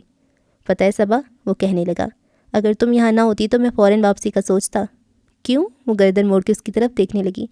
مجھے حویلی کا ماحول اٹریکٹ نہیں کرتا، ایک نامعلوم سی اداسی چھائی رہتی ہے، کوئی ہلا گلا، کوئی ہنگامہ نہیں، وقت ایک جگہ ٹھہرا ہوا سا لگتا ہے، جبکہ مجھے تیز رفتاری پسند ہے۔ 4 سال پہلے ہی میں یہاں کے ماحول سے اکتا کر ہی یہاں سے گیا تھا۔ اب بھی میں صرف یہ دیکھنے آیا ہوں کہ یہاں کوئی تبدیلی ہوئی ہے یا نہیں، لیکن سب کچھ وہی ہے۔ بڑی اماں اور امی کی وہی روٹین، معظم آغا اسی طرح پتھروں میں گھرے رہتے ہیں اور ابو جی کی اپنی الگ دنیا۔ پتہ نہیں یہ لوگ اتنے مطمئن کیسے رہتے ہیں۔ قطرے توقف کے بعد اس سے پوچھنے لگا، تم نے یہاں اتنے دن کیسے گزارے؟ بڑی مشکل سے، اور اب تو میں بھی واپسی کا سوچ رہی تھی کہ تم آ گئی، اور پتہ ہے جب سے میں آئی ہوں آج پہلی بار تمہارے ساتھ نکل رہی ہوں۔ مائی گاڈ، اس نے حیرت کا اظہار کیا۔ کراچی میں تو تمہاری اچھی خاصی سوشل لائف ہوگی۔ ہاں کافی حد تک، اس نے جھوٹ کا سہارا لیا۔ میں نے کئی بار ابو جی سے کہا کہ وہ اس دیہات سے نکل کر کراچی سیٹل ہونے کا سوچیں، لیکن وہ مانتے ہی نہیں۔ ابھی آتے ہوئے میں ایک دن کراچی رکا تھا اور وہ مجھے کس طرح بھی یورپ کی ترقی یافتہ شہروں سے کم نہیں لگا۔ ویسی افراتفری اور ویسے ہی بھاگتے دوڑتے لوگ، جیسے ایک لمحے کی تاخیر ان کے لیے کسی بڑے نقصان کا سبب ہوگی۔ اور یہاں دیکھو، اس نے گاڑی کی رفتار آہستہ کرتے ہوئے اطراف میں پھیلے کھیتوں کی طرف اشارہ کیا۔ کوئی سر پہ بڑا سا گٹھڑا اٹھائے جا رہا تھا اور کسی کے کندھے پر کلہاڑا لٹک رہا تھا۔ اپنے آپ میں مگن آہستہ روی سے چلتی ہوئی کسی کو یہ احساس نہیں تھا کہ اگر وقت پر نہ پہنچے تو ان کے حصے کی مزدوری کوئی اور لے جائے گا۔ مجھے یہ رینگتی ہوئی زندگی اچھی نہیں لگتی، کیونکہ میری پڑھائی ختم ہو گئی ہے، لیکن میں نے اب بیجی سے کہا ہے ابھی 1 سال باقی ہے، اب جو میں اس بہانے جاؤں گا تو واپس نہیں آؤں گا۔ وہ کیا کہتی؟ خاموشی رہی اور اس نے ایک دم کیسٹ کی آواز بہت اونچی کر دی۔ اوور نائٹ اوور ڈے، تیز میوزک کے ساتھ تیز آواز۔ اس نے سیٹ کی پشت سے سر ٹیک کر پلکیں موند لیں۔ کتنا راستہ یوں ہی کٹ گیا۔ بند پلکوں کے پیچھے وہ اپنے آپ کو بہت بلندی پر محسوس کر رہی تھی۔ ہواؤں کے دوش پر سفر کرتی اس مقام پر جا کھڑی ہوئی تھی جہاں سے اسے اس کائنات میں بکھرے سارے رنگ ایک ساتھ نظر آ رہے تھے۔ تصور میں ہی صحیح، انسان اپنی من پسند دنیا میں قدم رکھتے تو اس کا عکس اپنے آپ ہی آپ چہرے پہ جھلکنے لگتا ہے۔ اونچے مقام پہ کھڑی سارے رنگوں کو ایک ساتھ دیکھ رہی تھی اور اسے احساس تک نہیں تھا کہ وہ سارے رنگ اس کے چہرے پر اتر کر اسے کس قدر حسین بنا رہے ہیں، اور اسے تو اپنے ہونٹوں کی کلیوں کے چٹکنے کا احساس بھی نہیں تھا جب وہ کتنی دیر سے اسے مرر میں دیکھ رہا تھا۔ پہلے مسکرایا، پھر ڈسٹرب ہوا اور آخری لمحوں میں اپنی زندگی کا اہم ترین فیصلہ کر گیا۔ گزشتہ 4 برسوں سے جس ماحول میں نہ صرف رہ رہا تھا بلکہ بہت حد تک اسے اپنا بھی چکا تھا، اس کے پیش نظر وقت کا انتظار کرنے کی بجائے اسی وقت دل کی بات زبان پر لے آیا۔ گو کہ وہ اسے اس کے تصور سے چونکانا نہیں چاہتا تھا کہ وہ بہت دیر تک اسی طرح بیٹھی رہے اور وہ اسے دیکھتا رہے، لیکن دل اپنی بات کہنے کو بےتاب تھا، اس لیے ہاتھ بڑھا کر کیسٹ بند کر دیا اور اس کی محویت شاید اسی شور کی مرہونے میں نہ تھی۔ فوراً چونک کر سیدھی ہو بیٹھی اور اس کی طرف یوں دیکھنے لگی جیسے شکوہ کری ہو۔ کیوں بند کر دیا؟ سوری، میں نے تمہیں ڈسٹرب کیا؟ وہ اس کی طرف دیکھے بغیر بولا۔ نہیں تو، اسے کہنا پڑا۔ سنو، مجھ سے شادی کرو گی؟ وہ بڑے آرام سے یہ بات کہہ گیا اور وہ لاکھ اپنے ماحول سے فرار حاصل کرے یا بڑے ابا کی لگائی حد بندی توڑ ڈالے، اس کی جڑیں بہرحال اسی ماحول میں دور دور تک پھیلی ہوئی تھیں۔ اس کی بات پر دل زلزلوں کی زد میں آ گیا۔ بتاؤ نا، وہ پوچھ رہا تھا اور اسے اپنی بات یاد آئی۔ اس نے معظم آغا سے کہا تھا، کیا دل میں یہ خواہش نہیں جاگتی کہ اچانک کوئی ایسی بات ہو جائے دل یا تو ٹھہرتا سا لگے یا اس انداز سے دھڑکے کہ سنبھالنا مشکل ہو جائے؟ اور یہ بات اچانک خود اس کے ساتھ ہو گئی۔ دل ٹھہرا نہیں، لیکن اس انداز سے دھڑک رہا تھا کہ سنبھالے نہیں سنبھلا۔ ایسا بھی ہوتا ہے؟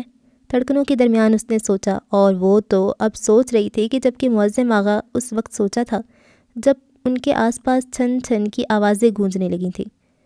صبا، اس نے اس کا ہاتھ تھام لیا۔ کہاں کھو گئی؟ وہ چونکے اس کی طرف دیکھنے لگی۔ کیا میں نے کوئی غلط بات کہہ دی؟ نہیں۔ پھر یہ کہ میں سوچ رہی ہوں مجھے کیا جواب دینا چاہیے۔ اچھا، وہ ہنسا۔ چلو اچھی طرح سوچ لو، پھر جواب دینا۔ گاڑی اسلام آباد کے شفاف سڑکوں پہ دوڑنے لگی تھی۔ وہ ذہن سے ہر سوچ ہٹک کر شیشے سے باہر دیکھنے لگی۔ یہاں ہنگامہ نہیں تھا اور نہ ہی کراچی جیسی افراتفری، پھر بھی پرسکون ماحول اچھا لگ رہا تھا۔ ایک عمارت کے سامنے اس نے گاڑی روک دی اور اس سے کہنے لگا، تم یہیں بیٹھو، میں ابھی آتا ہوں، اور سنو، یہاں میرا کام صرف 5 منٹ کا ہے، پھر ہم مری چلیں گے۔ پھر اس کے کچھ کہنے سے پہلے ہی اتر کر چلا گیا۔ وہ اسے جاتے ہوئے دیکھتی رہی اور ابھی اس کے راستے پر نظریں جمی ہوئی تھیں کہ وہ بھی آ گیا۔ مجھے دیر تو نہیں ہوئی؟ ڈرائیونگ سیٹ پر بیٹھتے ہوئے وہ پوچھنے لگا۔ تم گئے کب تھے؟ اس نے سوچا اور ایک لطیف سا احساس میں گھر کر نظریں دور آسمانوں پر بھٹکتی چھوڑ دیں۔ زندگی کا یہ رخ اس کے لیے واقعی بہت حسین تھا، نہ کوئی روک ٹوک، نہ سرد نگاہوں کا سامنا تھا۔ پھر وہ قدموں کو کیوں کر روکتی؟ آنکھیں بند کر کے اس راہ پر چل پڑی جس کی کبھی وہ خود متلاشی تھی اور اب اس نے واضح کر دی تھی۔ کبھی اس کے کمرے میں بیٹھ کر تیز میوزک کے دوران سرگوشیوں میں باتیں اور کبھی پرسکون لان میں اونچی آوازوں میں چلانا اس کے لیے ایسی باتوں میں کشش تھی۔ اس روز وہ لاہور جا رہا تھا، کیونکہ اسی دن واپسی متوقع نہیں تھی، اس لیے وہ ساتھ نہ جا سکی۔ گو کہ اس کا دل اس کے ساتھ جانے کو مچلا تھا، لیکن شاید ذہن نے ابھی بڑے ابا کی لگائی ہوئی حد بندیاں پوری طرح نہیں توڑی تھیں، اس لیے نہ صرف سرزنش کی بلکہ جانے سے بھی باز رکھا۔ اس کے جانے تک بار بار یہی کہتی رہی، جلدی آ جانا ورنہ میں بہت بور ہوں گی۔ اور واقعی وہ بہت بور ہو گئی۔ اس سے گئی بھی زیادہ دیر بھی نہیں ہوئی تھی کہ وہ ادھر سے ادھر چکرانے لگی۔ دوپہر تک اس پر اچھی خاصی جھنجھلاہٹ سوار ہو چکی تھی۔ کھانے کے بعد وہ نانی اماں کے ساتھ انہیں کے کمرے میں آ گئی اور ان سے باتیں کرتے کرتے سو بھی گئی تھی۔ سپہر میں اچانک آنکھ کھل گئی تھی۔ نانی اماں کی طرف دیکھا، وہ سو رہی تھیں۔ وہ اٹھ کر کمرے سے نکل آئی۔ دھوپ مشرقی دیوار کے اوپر چلی گئی تھی، لیکن ہلکی ہلکی تپش کا احساس پھر بھی باقی تھا۔ وہ اپنے کمرے میں آ گئی۔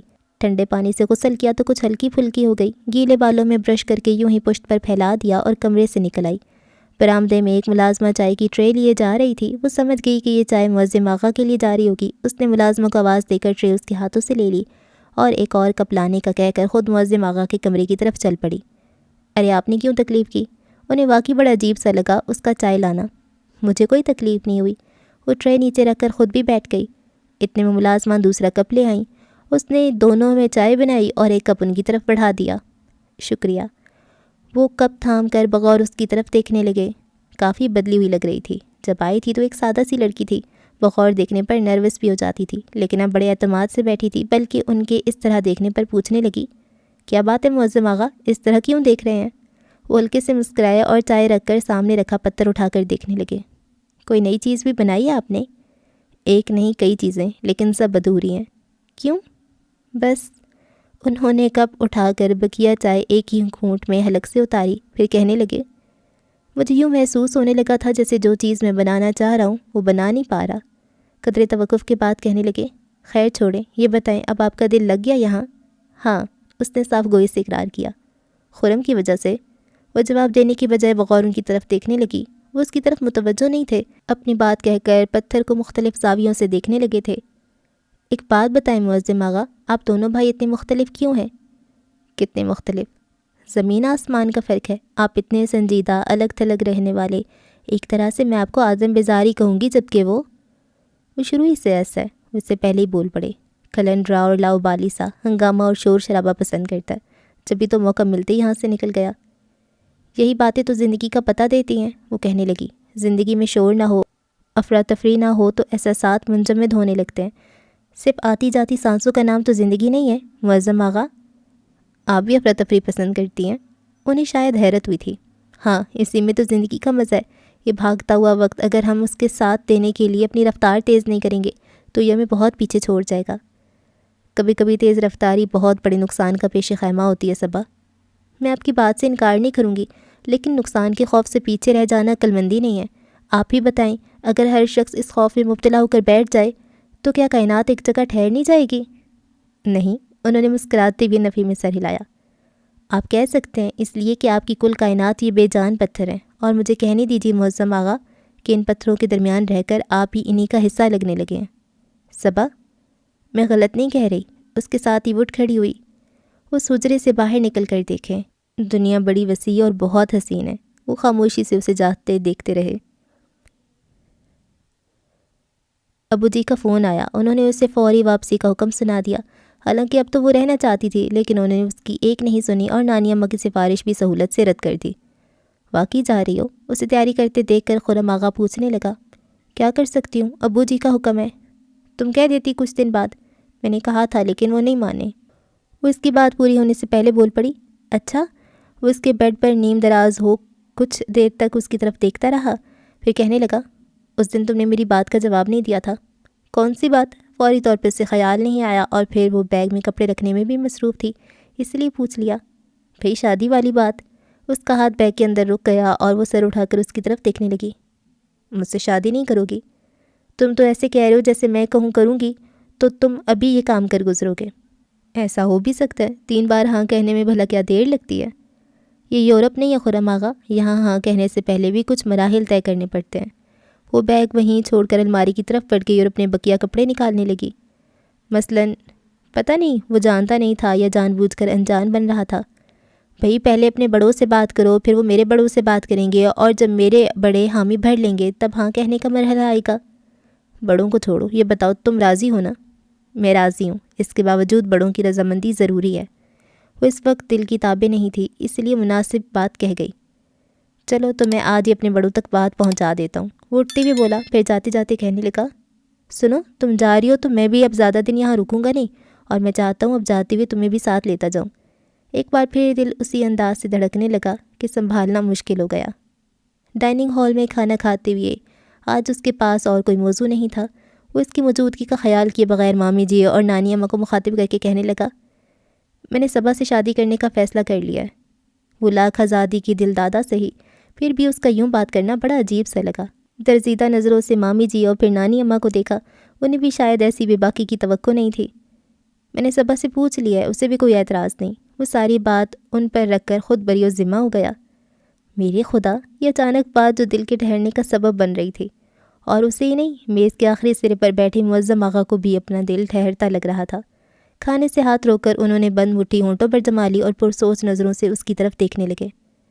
ایکسکیوز می، وہ اپنے چہرے پر بہت ساری نظروں کی تپش محسوس کر کے کرسی دھکیل کر کھڑی ہو گئی اور بہت احتیاط کے باوجود پلکیں ذرا سی اٹھ ہی گئیں۔ معظم آغا جس طرح اسے دیکھ رہے تھے اس سے وہ اور پزل ہو گئی۔ تم کہاں جا رہی ہو؟ بیٹھو نا۔ اس کے لیے جیسے کوئی بات ہی نہ ہوئی تھی۔ وہ شاکی نظروں سے دیکھتی ہوئی کمرے سے نکل گئی۔ وہ نہیں جانتی تھی کہ اس کے چلے جانے کے بعد وہاں کس نے کیا بات کی ہوگی، لیکن اتنا ضرور اندازہ تھا کہ نانی اماں مامی نے اسے ٹوکا ہوگا اور شاید ناگواری کا اظہار بھی کیا ہو۔ بہرحال وہ اپنے آپ کو قصوروار نہیں سمجھ رہی تھی۔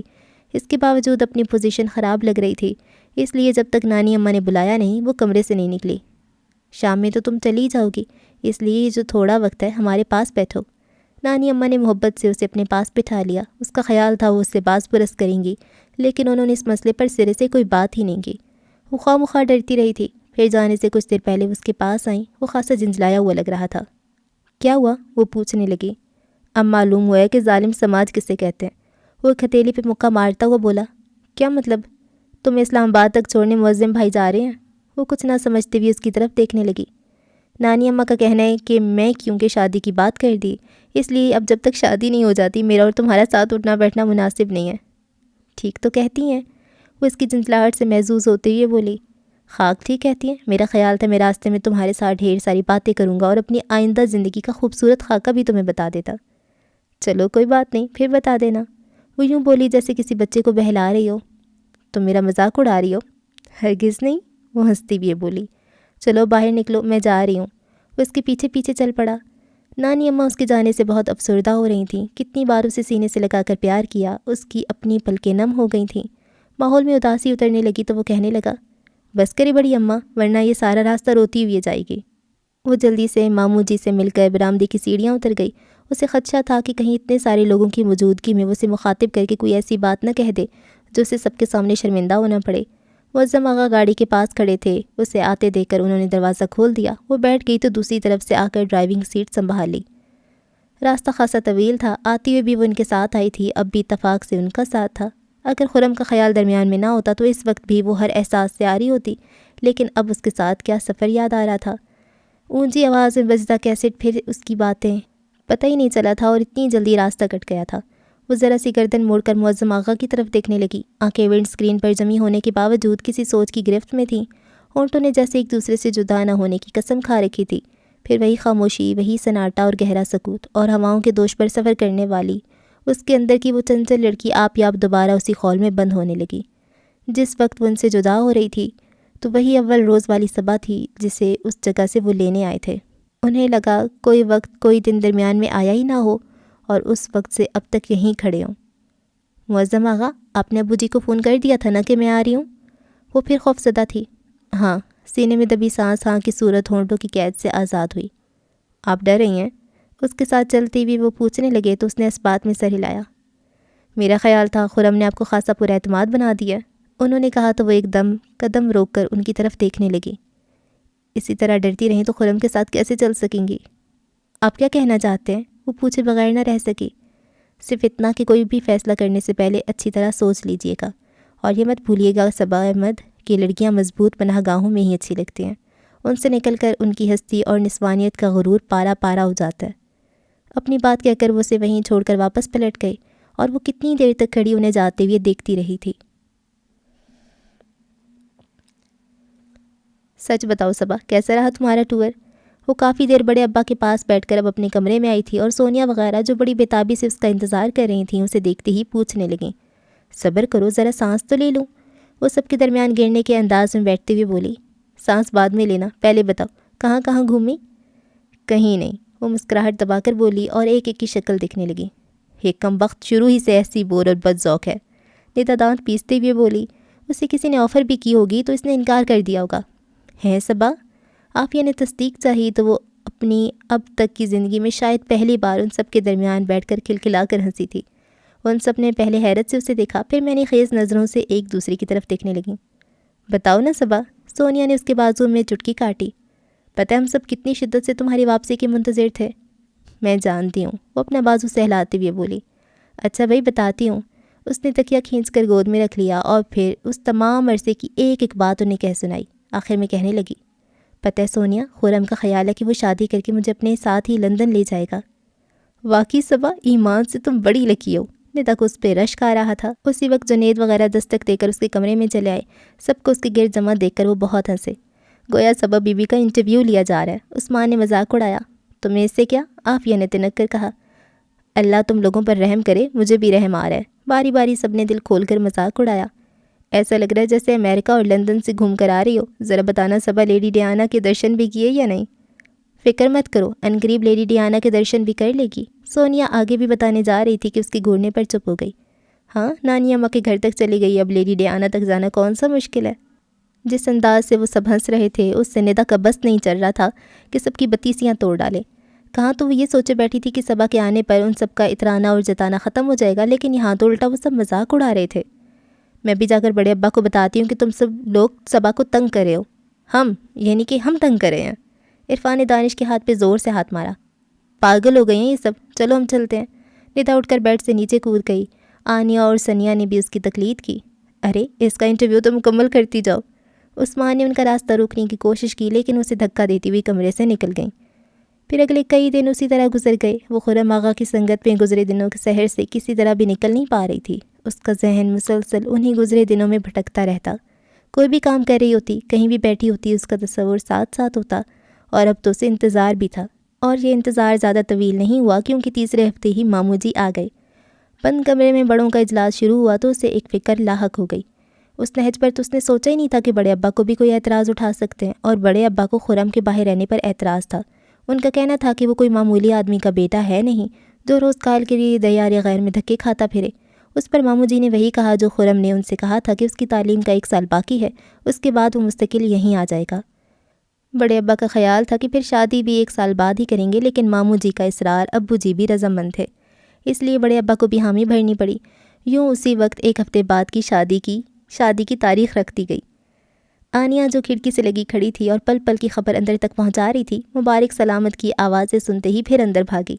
اب کیا ہوا ہے؟ سونیا نے دبی دبی آواز میں پوچھا، اور وہ تو ویسے ہی سانس رو کے بیٹھی تھی۔ مبارک ہو، بہت بہت مبارک ہو، عافیہ پھولی پھولی سانسوں کے ساتھ کہتی دھم سے بیڈ پر گر گئی۔ ہوا کیا؟ ندا نے اسے جھنجھوڑ ڈالا۔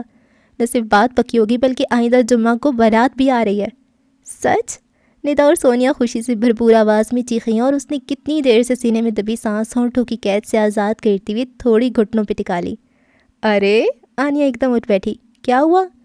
جا کر عثمان کو اطلاع دو کہ صبا لیڈی ڈیانا سے ملنے جا رہی ہے۔ ہاں، اس دن بہت مذاق اڑا رہا تھا۔ چلو۔ تینوں ایک ساتھ تیار ہو گئیں اور اس کے روکنے کے باوجود بڑی تیزی سے کمرے سے نکل گئیں، اور اس کے پاس اب سوچنے کو کیا تھا؟ مست ہواؤں کی مدھم مدھم سرگوشیاں جو اس نے سنی تھیں اور جن کے سنگ اس نے بہت دور تک سفر کیا تھا۔ سنو، وہ اس وقت سے اسی طرح بیٹھی تھی کہ اس آواز پر چونکی اور سر اٹھا کر دیکھنے لگی۔ سامنے جنید کھڑا تھا، کچھ عجیب سی نظروں سے دیکھتا ہوا۔ وہ سنبھل کر بیٹھ گئی اور اس سے بھی بیٹھنے کے لیے کہا، لیکن وہ نظر انداز کرتی ہوئی کہنے لگا، یہ اچانک جو کچھ ہوا ہے، کیا اس میں تمہاری رضا بھی شامل ہے؟ وہ کچھ دیر تک سر جھکائے اپنے ناخن کھرچتی رہی، پھر اسی طرح سر جھکائی ہوئے بولی، گو کہ اس سلسلے میں مجھ سے کسی نے کوئی بات نہیں کی، اس کے باوجود یہ سب میری خواہش کے مطابق ہو رہا ہے۔ تمہاری خواہش کے مطابق؟ جنید کو شاید یقین نہیں آیا تھا۔ کیوں؟ اس میں اتنا متعجب ہونے والی کیا بات ہے؟ تعجب کی بات تو ہے صبا کہ جس گھر میں تم پروان چڑھیں اس سے 4 دن دور کیا رہیں کہ زندگی کے راستے ہی بدل ڈالے۔ راستہ بدلنا میری مجبوری تھی، اس لیے کہ مسلسل ان راستوں پر چلتے چلتے میں اکتا گئی تھی۔ مجھے کسی کی محبت اور خلوص پہ شبہ نہیں ہے جنید، لیکن بڑے ابا کو کبھی ہمارا خیال نہیں رہا، انہوں نے کبھی ہمیں اہمیت نہیں دی، جیسے ہماری اپنی کوئی مرضی نہ ہو۔ یہاں تم غلط بیانی سے کام لے رہی ہو، ورنہ بڑے ابا نے ہمیشہ تم لڑکیوں کو ہم پر فوقیت دی۔ یہ سب ہمارا دل رکھنے کی باتیں تھیں، ورنہ تم اچھی طرح جانتے ہو کہ کس طرح ہمیں اس 4 دیواری میں مقید رکھا۔ مجھے تمہاری سوچ پر افسوس ہو رہا ہے صبا، کم از کم میں تمہیں ایسا نہیں سمجھتا تھا۔ یہ محبتوں بھرا سائبان اور تمہاری پاس بانی کرتی دیواریں جن میں تم اپنے آپ کو مقید تصور کرتی ہو، یقین کرو دنیا میں کہیں تمہیں اس سے اچھی اور مضبوط پناہ گاہ نہیں ملے گی۔ قدرے توقف کے بعد کہنے لگا، تم زمانے کے چلن کو نہیں سمجھتی، لیکن بڑے ابا اچھی طرح جانتے ہیں کہ ایک لڑکی جب گھر سے باہر نکلتی ہے تو اسے کن نظروں کا سامنا ہوتا ہے، اور انہی نظروں سے محفوظ رکھنے کی خاطر بڑے ابا نے ایک حد قائم کر دی۔ وہ تمہاری تعلیم و تربیت سے لاپرواہ نہیں ہوئے۔ ہاں، میں سوچ رہا ہوں کہ کہیں ان سے کوئی کوتاہی ضرور ہوئی جو تم نے کبھی مثبت انداز سے نہیں سوچا۔ تم یہ سب مجھ سے کیوں کہہ رہے ہو؟ اور اس زمن میں تم صرف مجھے الزام نہیں دے سکتے۔ یقین کرو ہم سب اس 4 دیواری کے اندر بہت مطمئن تھے۔ ہماری ایک الگ دنیا تھی جس سے ہٹ کر ہم نے کبھی سوچا بھی نہیں، اور ہماری سوچوں کو بھٹکایا تم نے۔ میں نے؟ بے آواز ہونٹوں کی جنبش کے ساتھ اس کا ہاتھ اپنے سینے پر چلا گیا۔ ہاں، تم سب نے۔ جنید حسن، یاد کرو اپنی باتیں۔ وہ ساحل کی گیلی اور نرم نرم ریت، وہ نیلے پانیوں میں اترتا نارنجی گولا، اور تم روزانہ صرف یہی منظر دیکھنے کے لیے ساحل پر جاتے ہو نا؟ قدرے توقف کے بعد کہنے لگی، ہم پتھر کی بے جان مورتیاں نہیں تھی جنید حسن کہ تمہاری ایسی باتوں سے ہماری آنکھوں میں خواب نہ سجتے۔ تم نے صرف ساحل کی باتیں کی اور ہماری آنکھیں اس سے کہیں آگے دیکھنے لگیں، اور اب جب کہ میں اس اندیکھی دنیا میں قدم رکھنے جا رہی ہوں تو تم مجھے کیا سمجھانے آئے ہو؟ وہ غلط نہیں کہہ رہی تھی، اور اب جب کہ وہ اس الزام سے اپنے آپ کو بری و ذمہ قرار نہیں دے سکتا تھا تو اس کے سامنے کیا اعتراف کرتا؟ خاموشی بہتر تھی۔ کچھ دیر تک سر جھکائے بیٹھا رہا، پھر اسی طرح چپ چاپ اٹھ کر چلا گیا۔ پھر 1 ہفتہ پلک جھپکتے میں گزر گیا۔ وہ صبا احمد سے صبا خرم بن کر پہلے اسی حویلی میں گئی، اور وہاں کچھ دن رہنے کے بعد خرم آغا کے ساتھ لندن پرواز کر گئی۔ اجنبی دیس، اجنبی جگہیں اور اجنبی فضائیں، سب کچھ اجنبی ہوتے ہوئے بھی اس کے لیے جیسے کچھ بھی اجنبی نہیں تھا۔ شاید خواب زندہ حقیقت بن جائیں تو اسی طرح لگتا ہے، یا پھر سارا کمال خرم کی سنگت کا تھا۔ ابتدائی دنوں میں وہ ہر طرف سے لاپرواہ ہو کر اسے پھسکا رہا، روزانہ اسے کہیں نہ کہیں گھمانے لے جاتا۔ ایک مہینہ گزرتے پتہ بھی نہ چلا۔ وہ تو جب ماموں جی کا خط بما اس کی تعلیمی اخراجات اور محدود جیب خرچ کے ساتھ آیا تب وقت گزرنے کا احساس ہوا۔ سنجیدگی سے سوچنے بیٹھا تو اتنے پیسوں میں کسی طرح بھی مہینے بھر کے اخراجات پورے نہیں کر سکتا تھا۔ پہلے وہ ہاسٹل کے ایک کمرے میں ایک سویڈش لڑکے کے ساتھ رہتا تھا، اب صبح کی وجہ سے اس نے ایک الگ اپارٹمنٹ لے لیا تھا۔ ایک طرح سے اس گھر کی ذمہ داری اسے نبھانی تھی۔ وہ ذمہ داری سے نہیں گھبرایا تھا، بس یہ خیال آیا کہ اسے آتے ہی یہ سب کر لینا چاہیے تھا۔ خواہ مخواہ اتنا وقت ادھر ادھر گھومنے میں برباد کیا۔ بہرحال ابھی بھی کچھ زیادہ نقصان نہیں ہوا تھا۔ اگلے دن سے ہی اس نے جاب کی تلاش شروع کر دی۔ اسے زیادہ تردد نہیں کرنا پڑا، بہت جلد اسے جاب مل گئی اور اس نے آفس جانا شروع کر دیا۔ صبا خوش تھی، بلکہ بہت خوش۔ اس کے اندر کی لڑکی ایک بار پھر بیدار ہو کر اسے گرفت میں لے چکی تھی۔ اس کے نزدیک اصل زندگی یہی تھی، نہ کوئی روک ٹوک، نہ سرد نگاہوں کا سامنا۔ جب چاہا بالکنی میں کھڑے ہو کر باہر کی دنیا کو قریب سے دیکھ لیا۔ دل میں کسک نہیں رہی تھی کہ چار دیواری سے باہر کیا ہو رہا ہے۔ جب خرم نے آفس جانا شروع نہیں کیا تھا اس وقت تو وہ اس کے ساتھ کہیں نہ کہیں نکل جاتی تھی۔ اب وہ جب بھی فارغ ہوتی بالکنی میں آ کھڑی ہوتی۔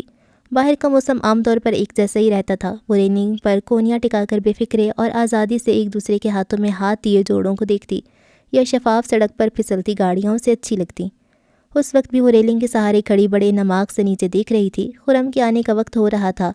جب بھی سڑک کی دوسری طرف کوئی بس رکتی تو اس کی نظریں اترنے والے مسافروں میں مانوس چہرہ تلاش کرنے لگتی۔ ہے کسی نے شاید اسے متوجہ کرنے کی کوشش کی تھی۔ وہ نظروں کا زاویہ بدل کر دیکھنے لگی۔ کوئی نوجوان تھا۔ اس کے متوجہ ہوتے ہی اس نے اپنے ہونٹوں کو 2 انگلیوں سے چھوا اور پھر جس انداز سے اس کی طرف اشارہ کیا اس سے لمحہ بھر کو تو وہ سن ہو گئی، پھر فوراً گھبرا کر ادھر ادھر دیکھنے لگی کہ کسی نے اس کی حرکت دیکھی تو نہیں۔ اگر کوئی دیکھ بھی رہا ہوتا تو یوں نظر انداز کیا جیسے کوئی بات ہی نہ ہو، جبکہ اسے سخت ناگوار گزرا اور وہ خرم کا انتظار کیے بغیر اندر چلی آئی۔ دل ایک انجانے خوف میں گھر کر زور زور سے دھڑکنے لگا تھا اور ابھی وہ اپنے آپ کو نارمل کرنے کی کوشش کر ہی رہی تھی کہ کال بیل بجنے لگی۔ خرم کے سوا کوئی نہیں اٹھ سکتا تھا، پھر بھی دروازے تک جانے میں اسے کچھ دیر لگی، اور ایسا پہلی بار ہو رہا تھا، ورنہ تو وہ بھاگ کر دروازہ کھولتی تھی، بلکہ زیادہ تر تو یوں ہوتا کہ وہ بالکنی سے اسے آتے ہی دیکھ لیتی اور پھر اس کے آنے سے پہلے ہی دروازے پر کھڑی ہو جاتی تھی۔ کیا بات ہے؟ اس تاخیر کو اس نے محسوس کر لیا تھا جب بھی پوچھنے لگا۔ ہاں وہ میں فوری طور پر کوئی بات سمجھ میں نہیں آئی۔ آج تم بالکنی میں بھی نظر نہیں آئی۔ میں باتھ روم میں تھی۔ اچھا؟ وہ کچھ تھکا تھکا سا تھا، اس لیے مزید کچھ کہے بغیر ٹائی کی نوک ڈھیلی کرتا ہوا صوفے پر نیم دراز ہو گیا۔ چائے پیو گے؟ وہ کافی حد تک نارمل ہو چکی تھی، روزانہ والے مخصوص لہجے میں پوچھنے لگی۔ مجھے تو نہیں بنانی پڑے گی۔ وہ سستی سے اس کی طرف دیکھنے لگا۔ ارے نہیں، میں ابھی لے کر آتی ہوں۔ وہ ہنستی ہوئی کچن میں چلی گئی۔ کچھ دیر بعد چائے لے کر آئی تو وہ آنکھیں بند کیے لیٹا تھا۔ تھک گئے ہو؟ وہ اس کی پیشانی کو نرمی سے چھو کر بولی۔ زیادہ نہیں۔ وہ اٹھ بیٹھا اور اس کے ہاتھ سے مگ لے کر اسے بھی اپنے پاس بٹھا لیا۔ کیا کرتی رہی سارا دن؟ وہی روزمرہ کے کام جو منٹوں میں ہو جاتے ہیں، اس کے بعد کرنے کو کچھ نہیں ہوتا۔ کچھ کرنا چاہتی ہو؟ مثلاً کیا؟ وہ اس پر نظریں جمائے بیٹھی رہی جو اپنی بات پر خود ہی سوچ رہا تھا۔ تم کچھ کہہ رہے تھے؟ کافی دیر بعد اسے متوجہ کرنا پڑا۔ ہاں، وہ چونکا اور اس کی طرف دیکھنے لگا۔ جاب کرو گی؟ میں؟ کتنی دیر تک اپنی طرف اشارہ کیے بیٹھی رہی، یقین بھی نہیں آ رہا تھا۔ اگر کرنا چاہو تو۔ وہ پتہ نہیں کیا سمجھا جو بات اس کی مرضی پہ ڈال دی۔ تمہیں اعتراض تو نہیں ہوگا؟ ارے وہ ہنسا۔ اعتراض ہوتا تو کہتا کیوں، اور پھر میں تمہاری تنہائی اور بوریت کے خیال سے کہہ رہا ہوں۔ وہ خاموش ہو کر اس کے جواب کا انتظار کرنے لگا۔ میرا آنا جانا کیسے ہوگا؟ اس کے سوال میں اس کی بات کا جواب بھی تھا۔ کیا مطلب؟ میرا مطلب ہے میں تو راستوں سے بھی واقف نہیں ہوں۔ بے وقوف، جب آنے جانے لگو گی تو راستوں سے آشنائی بھی ہو جائے گی، اور پھر یہاں سے زیادہ دور نہیں ہے۔ کیا چیز؟ وہ اسٹور جہاں تمہیں جانا ہے۔ قدرے توقف کے بعد کہنے لگا۔ میری ایک دوست کا اسٹور ہے۔ کچھ دن پہلے اس نے مجھ سے کہا تھا کہ اسے ایک سیلز گرل کی ضرورت ہے۔ اس وقت مجھے تمہارا خیال نہیں آیا، ورنہ میں اسی وقت بات کر لیتا۔ اس کے خاموشی سے دیکھنے پر کہنے لگا۔ رات کو فون کر کے اس سے معلوم کر لوں گا، اگر اسے اب بھی ضرورت ہوئی تو صبح میرے ساتھ چلنا۔ ٹھیک ہے۔ وہ فوراً راضی ہو گئی، پھر خالی مگ اٹھا کر کچن کی طرف جاتے ہوئے بولی۔ یہ بتاؤ اب کیا پروگرام ہے؟ پروگرام بنانا تمہارا کام اور عمل کرنا میرا کام۔ اچھا، ابھی آ رہی ہوں۔ وہ کچن سے واپس آئی تو کہنے لگی۔ چلو اگر تھکن اتر گئی تو باہر چلتے ہیں۔ چلو۔ وہ فوراً تیار ہو گیا، اور اس کی یہی بات اسے پسند تھی کہ وہ کسی بھی بات کو آئندہ پر نہیں ٹالتا تھا۔ زندگی کا یہ رخ بھی اسے پسند آیا، صبح اس کے ساتھ نکلنا اور کبھی اس سے پہلے اور کبھی اس کے بعد گھر آنا۔ اگر وہ پہلے آ جاتی تو آتی ہی رات کے کھانے کی تیاری میں لگ جاتی، دوسری صورت میں وہ اسے کچن میں ملتا، جیسا کہ وہ چاہتی تھی کہ فراغت کا کوئی لمحہ اس کی زندگی میں نہ آئے۔ تو اب ایسا ہی تھا۔ رات میں جب وہ سونے کے لیے لیٹتی تو کبھی کبھی اسے اس گھر کا خیال آتا جس کی اونچی دیواروں میں وہ اپنے آپ کو مقید تصور کرتی تھی۔ بھلا وہ بھی کوئی زندگی تھی؟ وہ سوچتی اور پھر وہاں اور یہاں کا موازنہ کرتے کرتے ہی سو جاتی تھی۔ شروع میں اس نے سونیا وغیرہ کے ساتھ خط و کتابت رکھی تھی اور اپنے ہر خط میں اس نے یہاں کی زندگی اور اپنے معمولات کے بارے میں بہت کچھ لکھا تھا۔ اب تو اس کے کزنس کے خطوط آئے ہوئے کتنے دن گزر جاتے، وہ جواب لکھنے کا سوچتی ضرور تھی، لیکن وقت نہیں ملتا تھا کہ ایک چھٹی کا دن، وہ بھی ہفتے بھر کے جمع شدہ کام نپٹانے میں گزر جاتا۔ انہی دنوں سونیا اور عثمان کی شادی کا کارڈ ملا، ساتھ میں سونی کا خط بھی تھا جس میں اس نے تاکید کی تھی کہ وہ ضرور آئے۔ اس نے بار بار اس خط کو پڑھا۔ اس کے لاشعور میں شاید یہ بات تھی کہ سونیا کے ساتھ اچھا نہیں ہو رہا، اور یہی بات وہ خط میں تلاش کرنا چاہتی تھی۔ کہیں کوئی کسک یا نہ تمام آرزوؤں کا گلہ یا آزاد فضاؤں میں سانس لینے کی خواہش جو اب حسرت بننے جا رہی تھی، اور کچھ نہیں تو اسے ہی خوش قسمتی کی سند دی ہو، لیکن ایسی کوئی بات ڈھونڈنے سے بھی نہیں ملی۔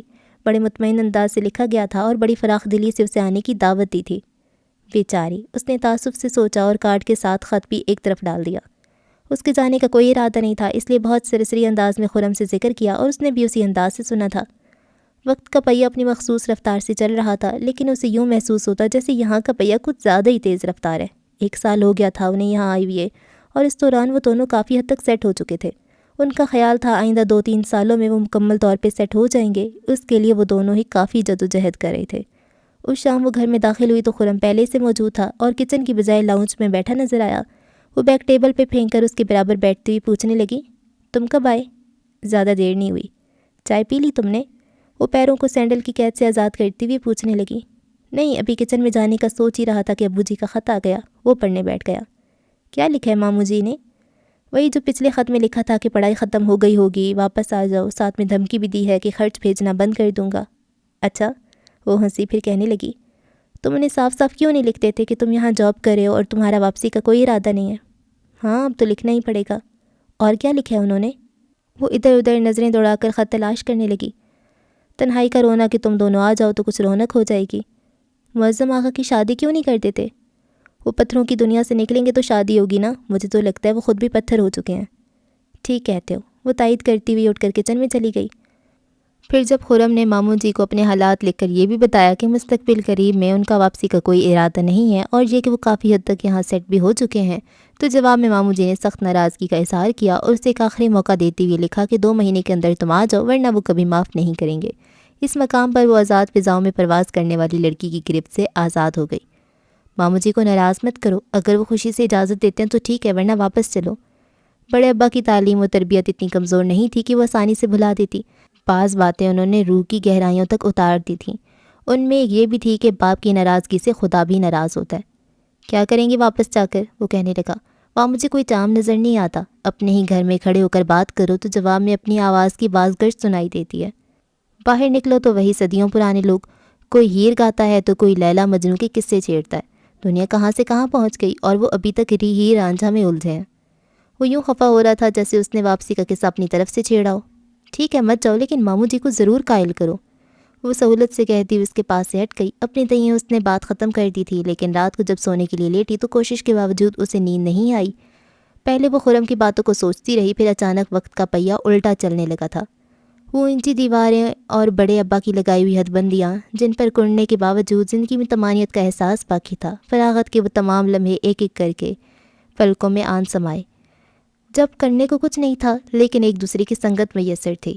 باتیں زندہ تھیں اور ایک دوسرے کا دکھ درد سننے اور بانٹنے کا احساس تھا۔ وہ مصنوعی خفگیاں اور منا لینے کی جلدی، ٹھہرے ہوئے ماحول میں ہلکا ہلکا سا ارتعاش تھا، جیسے مدھم سروں پر کوئی دھیرے دھیرے گنگنا رہا ہو، شاید ہیر یا سسی کی فریاد۔ اور نانی اماں کی بڑی سی حویلی کی طرف جاتے ہوئے وہ پیپل کا گھنا درخت جس کے سائے میں بیٹھے نوجوان اپنے بزرگوں کی باتیں ایک جوش اور حقیقت کے ساتھ دہراتے تھے، اور حویلی کے اندر پتھروں کو تراشتا وہ شخص معظم آقا جس کی مورتیوں میں محبت کے رنگ جھلکتے ہیں۔ ایک بار پھر وہ موازنہ کر رہی تھی، اور گرفت ایسی جگہ کی مضبوط تھی جہاں اس کی جڑیں دور تک پھیلی تھیں۔ رات دیر سے سونے کی وجہ سے یا صبح خود سے اس کی آنکھ نہیں کھلی۔ خرم نے 1-2 بار آواز دینے کے بعد جھنجھوڑ کر اٹھایا تھا۔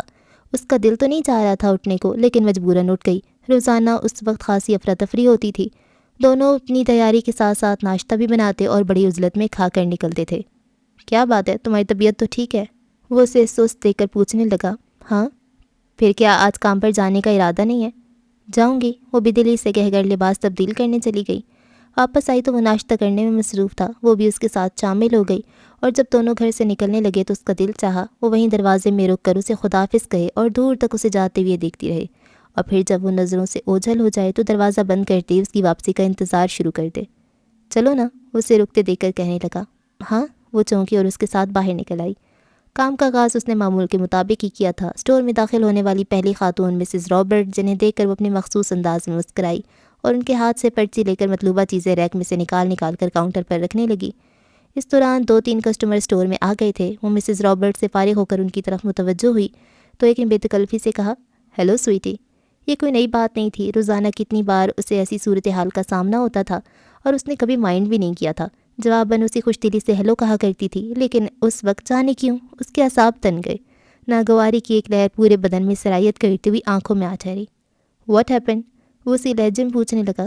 نتھنگ، اس نے بمشکل اپنے آپ کو تلخ ہونے سے روکا، ورنہ وہ اپنے پرانے خول میں اتر کر پوری طرح مشرقی لڑکی کو بیدار کر چکی تھی، جو ایسے موقع پر مقابل کو ماں بہن یاد دلاتی ہیں۔ پھر ابھی وہ ان تینوں سے فارغ ہوئی تھی کہ مائیکل آ گیا۔ وہ اپنے معمول سے کچھ لیٹ ہو گیا تھا۔ پہلے اس نے اپنے دیر سے آنے کی وجہ بتائی اور آخر میں جب اس نے اپنا مخصوص جملہ دہرایا، اور تم کیسی ہو سویٹ ہارٹ، تو اس کی پیشانی نم ہو گئی اور جواب میں وہ اپنا روزمرہ کا جملہ دہرانے کی بجائے مسز رحمان کی طرف متوجہ ہو گئی، جو مائیکل کے پیچھے اسٹور میں داخل ہوئی تھیں۔ کیسی ہیں آپ مسز رحمان؟ اس نے اخلاقاً پوچھا تھا۔ جواب میں مسز رحمان اسٹول کھینچ کر اس پر بیٹھتے ہوئے باقاعدہ شروع ہو گئیں۔ کیا بتاؤں، زندگی عذاب ہو گئی ہے۔ پتہ نہیں کون سی منحوس کڑی تھی جو ہم نے یہاں رہنے کا فیصلہ کیا تھا۔ ارے کیا ہوا؟ ایک دوسرے کا درد بانٹنے کا احساس جاگا تو ہمدردی سے پوچھنے لگی۔ یہ پوچھو کیا نہیں ہوا، میں تو بالکل ہی تباہ ہو گئی ہوں۔ عجیب قانون ہے یہاں کا، ماں باپ کو اپنی اولاد پر اختیار نہیں۔ میری بیٹی ایک یہودی سے شادی کرنا چاہتی ہے، سمجھانے کی کوشش کی تو گھر چھوڑ کر چلی گئی۔ پھر ان کے لمحے بھر کو رکنے پر وہ فوراً پوچھنے لگی، پھر کیا؟ پولیس میں رپورٹ کرانے گئے تو الٹا ہمیں الزام دے دیا، کہتے ہیں لڑکی بالغ ہے اور اپنی مرضی کی مالک، اس کے راستے میں آنے کی کوشش نہ کریں۔ وہ کاؤنٹر پر کونی ٹکا کر سر پکڑ کر بیٹھ گئیں۔ اپنے دیس میں ایسی حرکت کرتی تو میں گلا نہ دبا دیتی اس کا، اور گلا تو میں اب بھی دبانا چاہتی ہوں اس کا، لیکن ان کی آواز بھرا گئی اور آنکھوں میں پانی اتر آیا۔ پلیز مسز رحمان، وہ جلدی سے گلاس میں پانی لے آئی اور خود ہی ان کے لبوں سے لگا دیا۔ شکریہ۔ پانی پینے کے بعد انہوں نے اپنی آنکھیں صاف کی، پھر کہنے لگیں، ایسی اولاد سے تو ہم بے اولاد ہی بھلے تھے۔ پھر اپنی بات کی خود ہی نفی کرنے لگیں۔ قصور اس کا نہیں، ہمارا ہی ہے جو ہم نے اپنی زمین پر پرائی زمین کو ترجیح دی۔ اب کیا منہ لے کر ہم واپس جائیں گے اور کیا کہیں گے اپنے لوگوں سے؟ آپ کو کیا چاہیے تھا؟ مجھے کافی کے 2 ڈبے دے دو۔ وہ فوراً ایک طرف مڑ گئی۔ پھر اس کے جانے کے بعد بھی وہ انہی کے بارے میں سوچتی رہی۔ ذہن الجھ کر رہ گیا تھا، اس لیے وہ مستعدی سے کام نہیں کر پا رہی تھی۔ مائیکل شیشے کے کمرے میں بیٹھا کتنی دیر سے اسے نوٹ کر رہا تھا۔ گاہکوں سے اس کا رویہ ٹھیک نہیں لگ رہا تھا، کتنے لوگوں کو اس نے بغیر کچھ لیے واپس جاتے دیکھا۔ اپنے نقصان کا سوچ کر فوراً اٹھ کے پاس آیا۔ میرا خیال ہے صبا، آج تمہاری طبیعت ٹھیک نہیں ہے۔ ہاں؟ وہ چونک کر اس کی طرف دیکھنے لگی۔ میں بہت دیر سے دیکھ رہا ہوں لوگوں کے ساتھ تمہارا رویہ ٹھیک نہیں ہے، اس طرح تو میرا بہت نقصان ہو جائے گا۔ اس نے خاموشی سے سر جھکا لیا۔ ایسا کرو تم گھر چلی جاؤ، وہ کہنے لگا۔ تمہیں آرام کی ضرورت ہے، کل اگر طبیعت ٹھیک ہو تو آنا، ورنہ جتنے دن چاہو چھٹی کر سکتی ہو۔ Thank you. وہ خود بھی یہی چاہ رہی تھی، اس لیے فوراً جانے کے لیے تیار ہو گئی۔ جاتے ہوئے ڈاکٹر کو ضرور دکھا دینا، مجھے تم ٹھیک نہیں لگ رہی۔ Okay, see you. وہ کاؤنٹر سے نکل کر اس کے قریب سے گزرنے لگی تو اس کا کندھا تھپکتے ہوئے بولا، اور اسے یوں لگا جیسے اچانک کسی نے اس وجود میں انگارے بھر دی ہوں۔ وہ فوراً باہر نکل آئی۔ باہر کے سرد موسم نے بھی اس کے اندر کی آگ کو کم نہیں کیا۔ بمشکل تمام گھر تک آئی اور وہیں لاؤنج میں بیٹھ کر اس نے اپنے چہرے کو دونوں ہاتھوں سے ڈھانپ لیا۔ بہت دیر بعد اسے احساس ہوا کہ وہ رو رہی ہے۔ اس کی ہتھیلیاں تر ہو چکی تھیں۔ لیکن میں کیوں رو رہی ہوں؟ وہ اپنے آپ سے پوچھنے لگی، اور پھر ایک ہی بات نہیں، اس کے بعد کتنی باتیں جن کا اس کے پاس کوئی جواب نہیں تھا، لیکن وہ بہت ساری باتیں، جیسے معظم آغا نے کہا تھا، لڑکیاں مضبوط پناہ گاہوں میں ہی اچھی لگتی ہیں، ان سے نکل کر ان کی ہستی اور نسوانیت کا غرور پارا پارا ہو جاتا ہے۔ اور جنید حسن کی باتیں، تم زمانے کے چلن کو نہیں سمجھتی، لیکن بڑے ابا اچھی طرح جانتے ہیں کہ ایک لڑکی جب گھر سے نکلتی ہے تو اسے کن نظروں کا سامنا ہوتا ہے، اور انہی نظروں سے محفوظ رکھنے کی خاطر بڑے ابا نے ایک حد قائم کر دی۔ بڑے ابا؟ وہ شدت سے رونے لگی۔ آپ نے جن نظروں سے محفوظ رکھنے کی خاطر ہمارے گرد اونچی دیواریں کھڑی کیں، میں انہی نظروں میں گھر گئی ہوں، اور ستم یہ ہے کہ مجھے اب تک احساس ہی نہیں تھا۔ میں سمجھتی تھی کہ میں ایک ترقی یافتہ معاشرے میں آزادی سے سانس لے رہی ہوں، یہ نہیں جانتی تھی کہ اپنی ہستی اور نسوانیت کا غرور خود مٹی میں ملا رہی ہوں۔ اس نے آنکھوں پر سے ہاتھ ہٹا کر اپنے آپ کو دیکھا۔ جینز پر وائٹ ہائی نیک جس میں اس کے بدن کے نشیب و فراز نمایاں ہو رہے تھے، وہ خود زیادہ دیر اپنے آپ کو نہ دیکھ سکی۔ میرے خدا، اس نے طویل سانس لے کر سوچا، اگر اس حلیے میں بڑے ابا کے سامنے چلی جاؤں تو یقیناً ان کا ہارٹ فیل ہو جائے گا۔ اللہ نہ کرے۔ اپنی سوچ پر اسے جھرجھری آ گئی اور اپنے آپ کو ملامت کرتی ہوئی اٹھ کھڑی ہوئی۔ حقیقتاً اس وقت اسے اپنے آپ سے نفرت ہو رہی تھی۔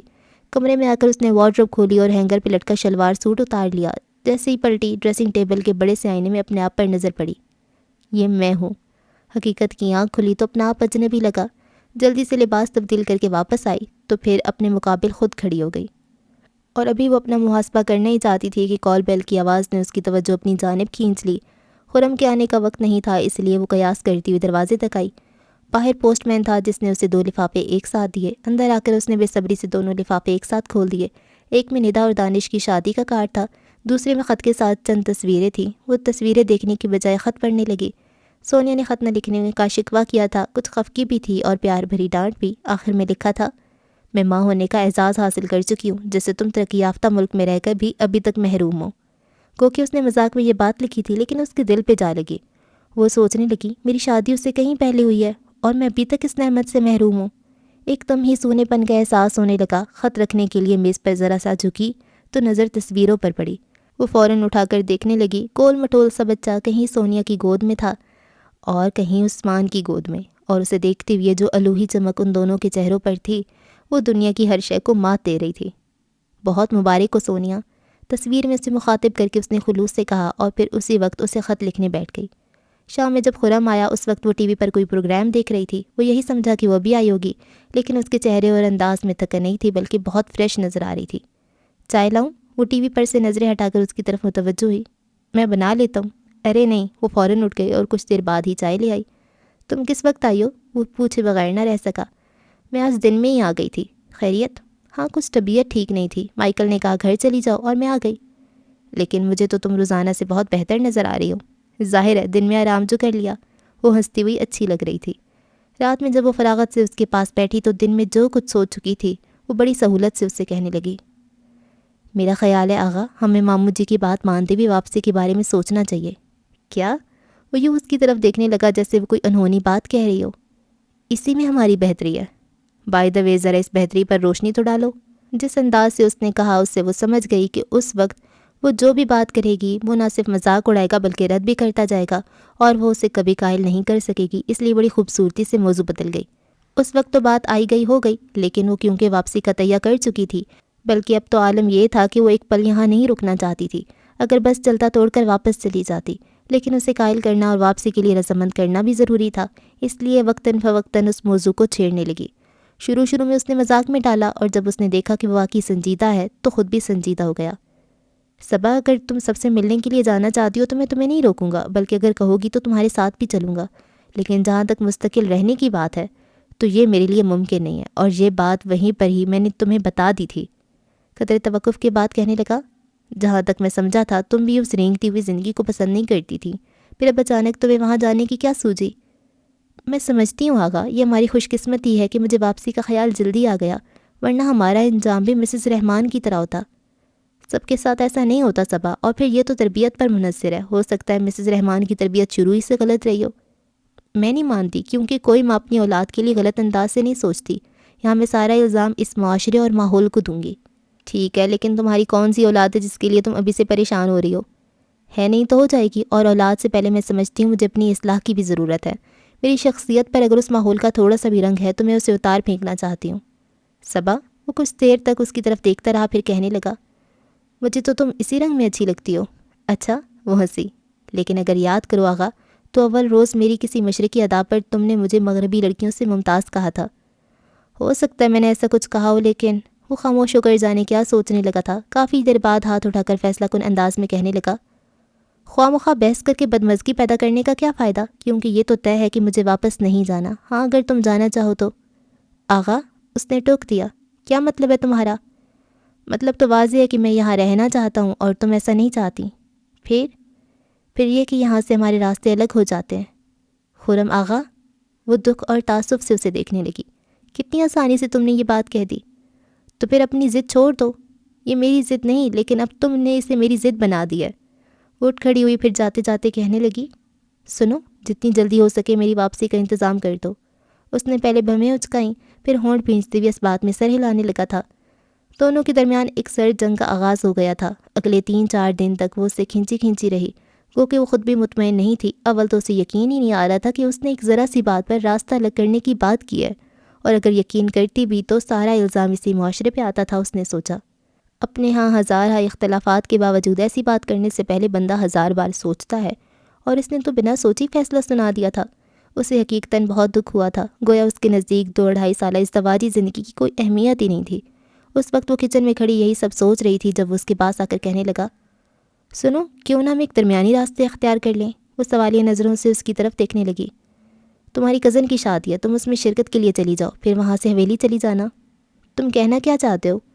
میں چاہتا ہوں کچھ وقت کے لیے ایک دوسرے سے الگ ہو کر سوچیں، شاید کوئی بہتری کی صورت نکل آئے۔ تو میرا مطلب سمجھ رہی ہو نا؟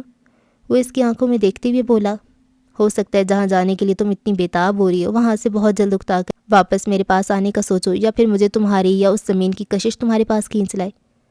سوچ لو خرم آغا، ایسا نہ ہو کہ ایک عمر گزر جائے اور ہم ایک دوسرے کا انتظار کرتے رہیں۔ اس کی بات پر وہ ہلکے سے مسکرایا۔ چلو تو کوئی ایک وقت مقرر کر لو، میرا مطلب ہے کوئی ماہ، کوئی سال، جو ہمارے انتظار کی حد ہو۔ اگر ہم اس حد کے اندر ایک دوسرے تک نہ پہنچے تو پھر ایک دوسرے کے پابند بھی نہیں رہیں گے۔ وہ چپ چاپ اس کی طرف دیکھے گئی، جب اندر سے جذبوں نے شور مچانا شروع کیا، ہمارا یقین کرو، ہمارا یقین کرو۔ تب طویل سانس لیتے ہوئے اس نے اس بات میں سر ہلا دیا۔ ٹھیک 1 ہفتے بعد وہ اسے خداحافظ کہہ رہا تھا اور وہ جاتے جاتے بولی تھی، سنو، آج کی تاریخ یاد رکھنا، آئندہ سال اسی ماہ کی اسی تاریخ کو ہماری حد ختم ہو جائے گی۔ وہ بغیر اطلاع دیے آئی تھی اور شاید اس کی آمد غیر متوقع بھی تھی، جبھی تو سب خوشی کے ساتھ ساتھ حیرت کا اظہار بھی کر رہے تھے۔ پہلے وہ بہت دیر تک بڑے ابا کے پاس بیٹھی، ان کے سوالوں کے جواب بہت اعتماد سے دیے۔ اس نے محسوس کیا کہ بڑے ابا اس کی طرف سے نہ صرف یہ کہ فکر مند تھے بلکہ انجانے اندیشوں میں بھی گھرے ہوئے تھے۔ اس نے بہت سہولت سے انہیں اپنی طرف سے مطمئن کیا، اور جب وہ اپنے دوستوں جیسے کزنس کے درمیان آئی تو سب نے اس پر سوالوں کی بوچھاڑ کر دی۔ وہ صورتحال کے لیے پہلے سے تیار تھی، کسی کی بات کا جواب نہیں دیا، بس ہنستی رہی تھی۔ واہ، یہ اچھا طریقہ ہے، ہم تو بول بول کر تھک رہے ہیں اور یہ محترمہ ہنسے جا رہی ہیں۔ سونیا کی بات پر وہ اور زور سے ہنسی۔ بھئی اب رونے سے تو رہی، خیر تم سب آرام سے بیٹھو، تو میں مختصراً اپنے بارے میں بتا ہی دیتی ہوں۔ سب خاموش ہو گئے تو اس نے مختصراً اپنے حالات پر روشنی ڈالتی ہوئی آخر میں یہ کہہ کر سب کو مطمئن کیا کہ وہ ٹھیک ٹھاک اور خوش و خرم ہے۔ اس نے دانستہ اپنے خرم کے اختلافات کو چھپایا تھا۔ اس کا خیال تھا کہ ابھی یہ سب کہنا قبل از وقت ہوگا، ہو سکتا ہے حالات اس کے حق میں ہو جائیں، اس لیے اسے وقت کا انتظار کرنا چاہیے۔ پھر ندا اور دانش کی شادی تک اس نے خود بھی اس بارے میں نہیں سوچا۔ اپنے ذہن سے ہر سوچ، ہر خیال جھٹک کر ہی وہ اس خوشی کو انجوائے کر سکی تھی۔ شادی کا ہنگامہ ختم ہوا، اس کے بعد بھی ہر بات معمول پر آنے میں کچھ وقت لگا تھا۔ شادی کے چوتھے دن بڑے ابا نے خود ندا اور دانش کو پاکستان ٹور پر بھیج دیا تھا۔ یہ بات اس کے لیے واقعی حیران کن تھی۔ اس نے سونیا سے پوچھا، یہ کیا ماجرا ہے؟ بھئی بڑے ابا کی حد بندیاں شادی سے پہلے تک ہی ہوتی ہیں، سونیا بتانے لگی۔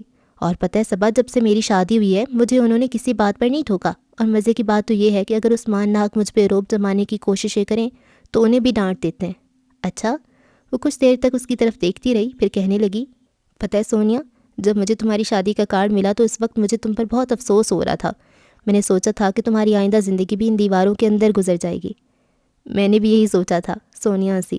لیکن تیسرے دن بڑے ابا نے ہمیں ہنی مون کے لیے بھیج دیا۔ اس کے بعد یہ کہتے ہوئے مجھ سے دستبردار ہو گئے کہ اب تم میری نہیں، عثمان کی ذمہ داری ہو۔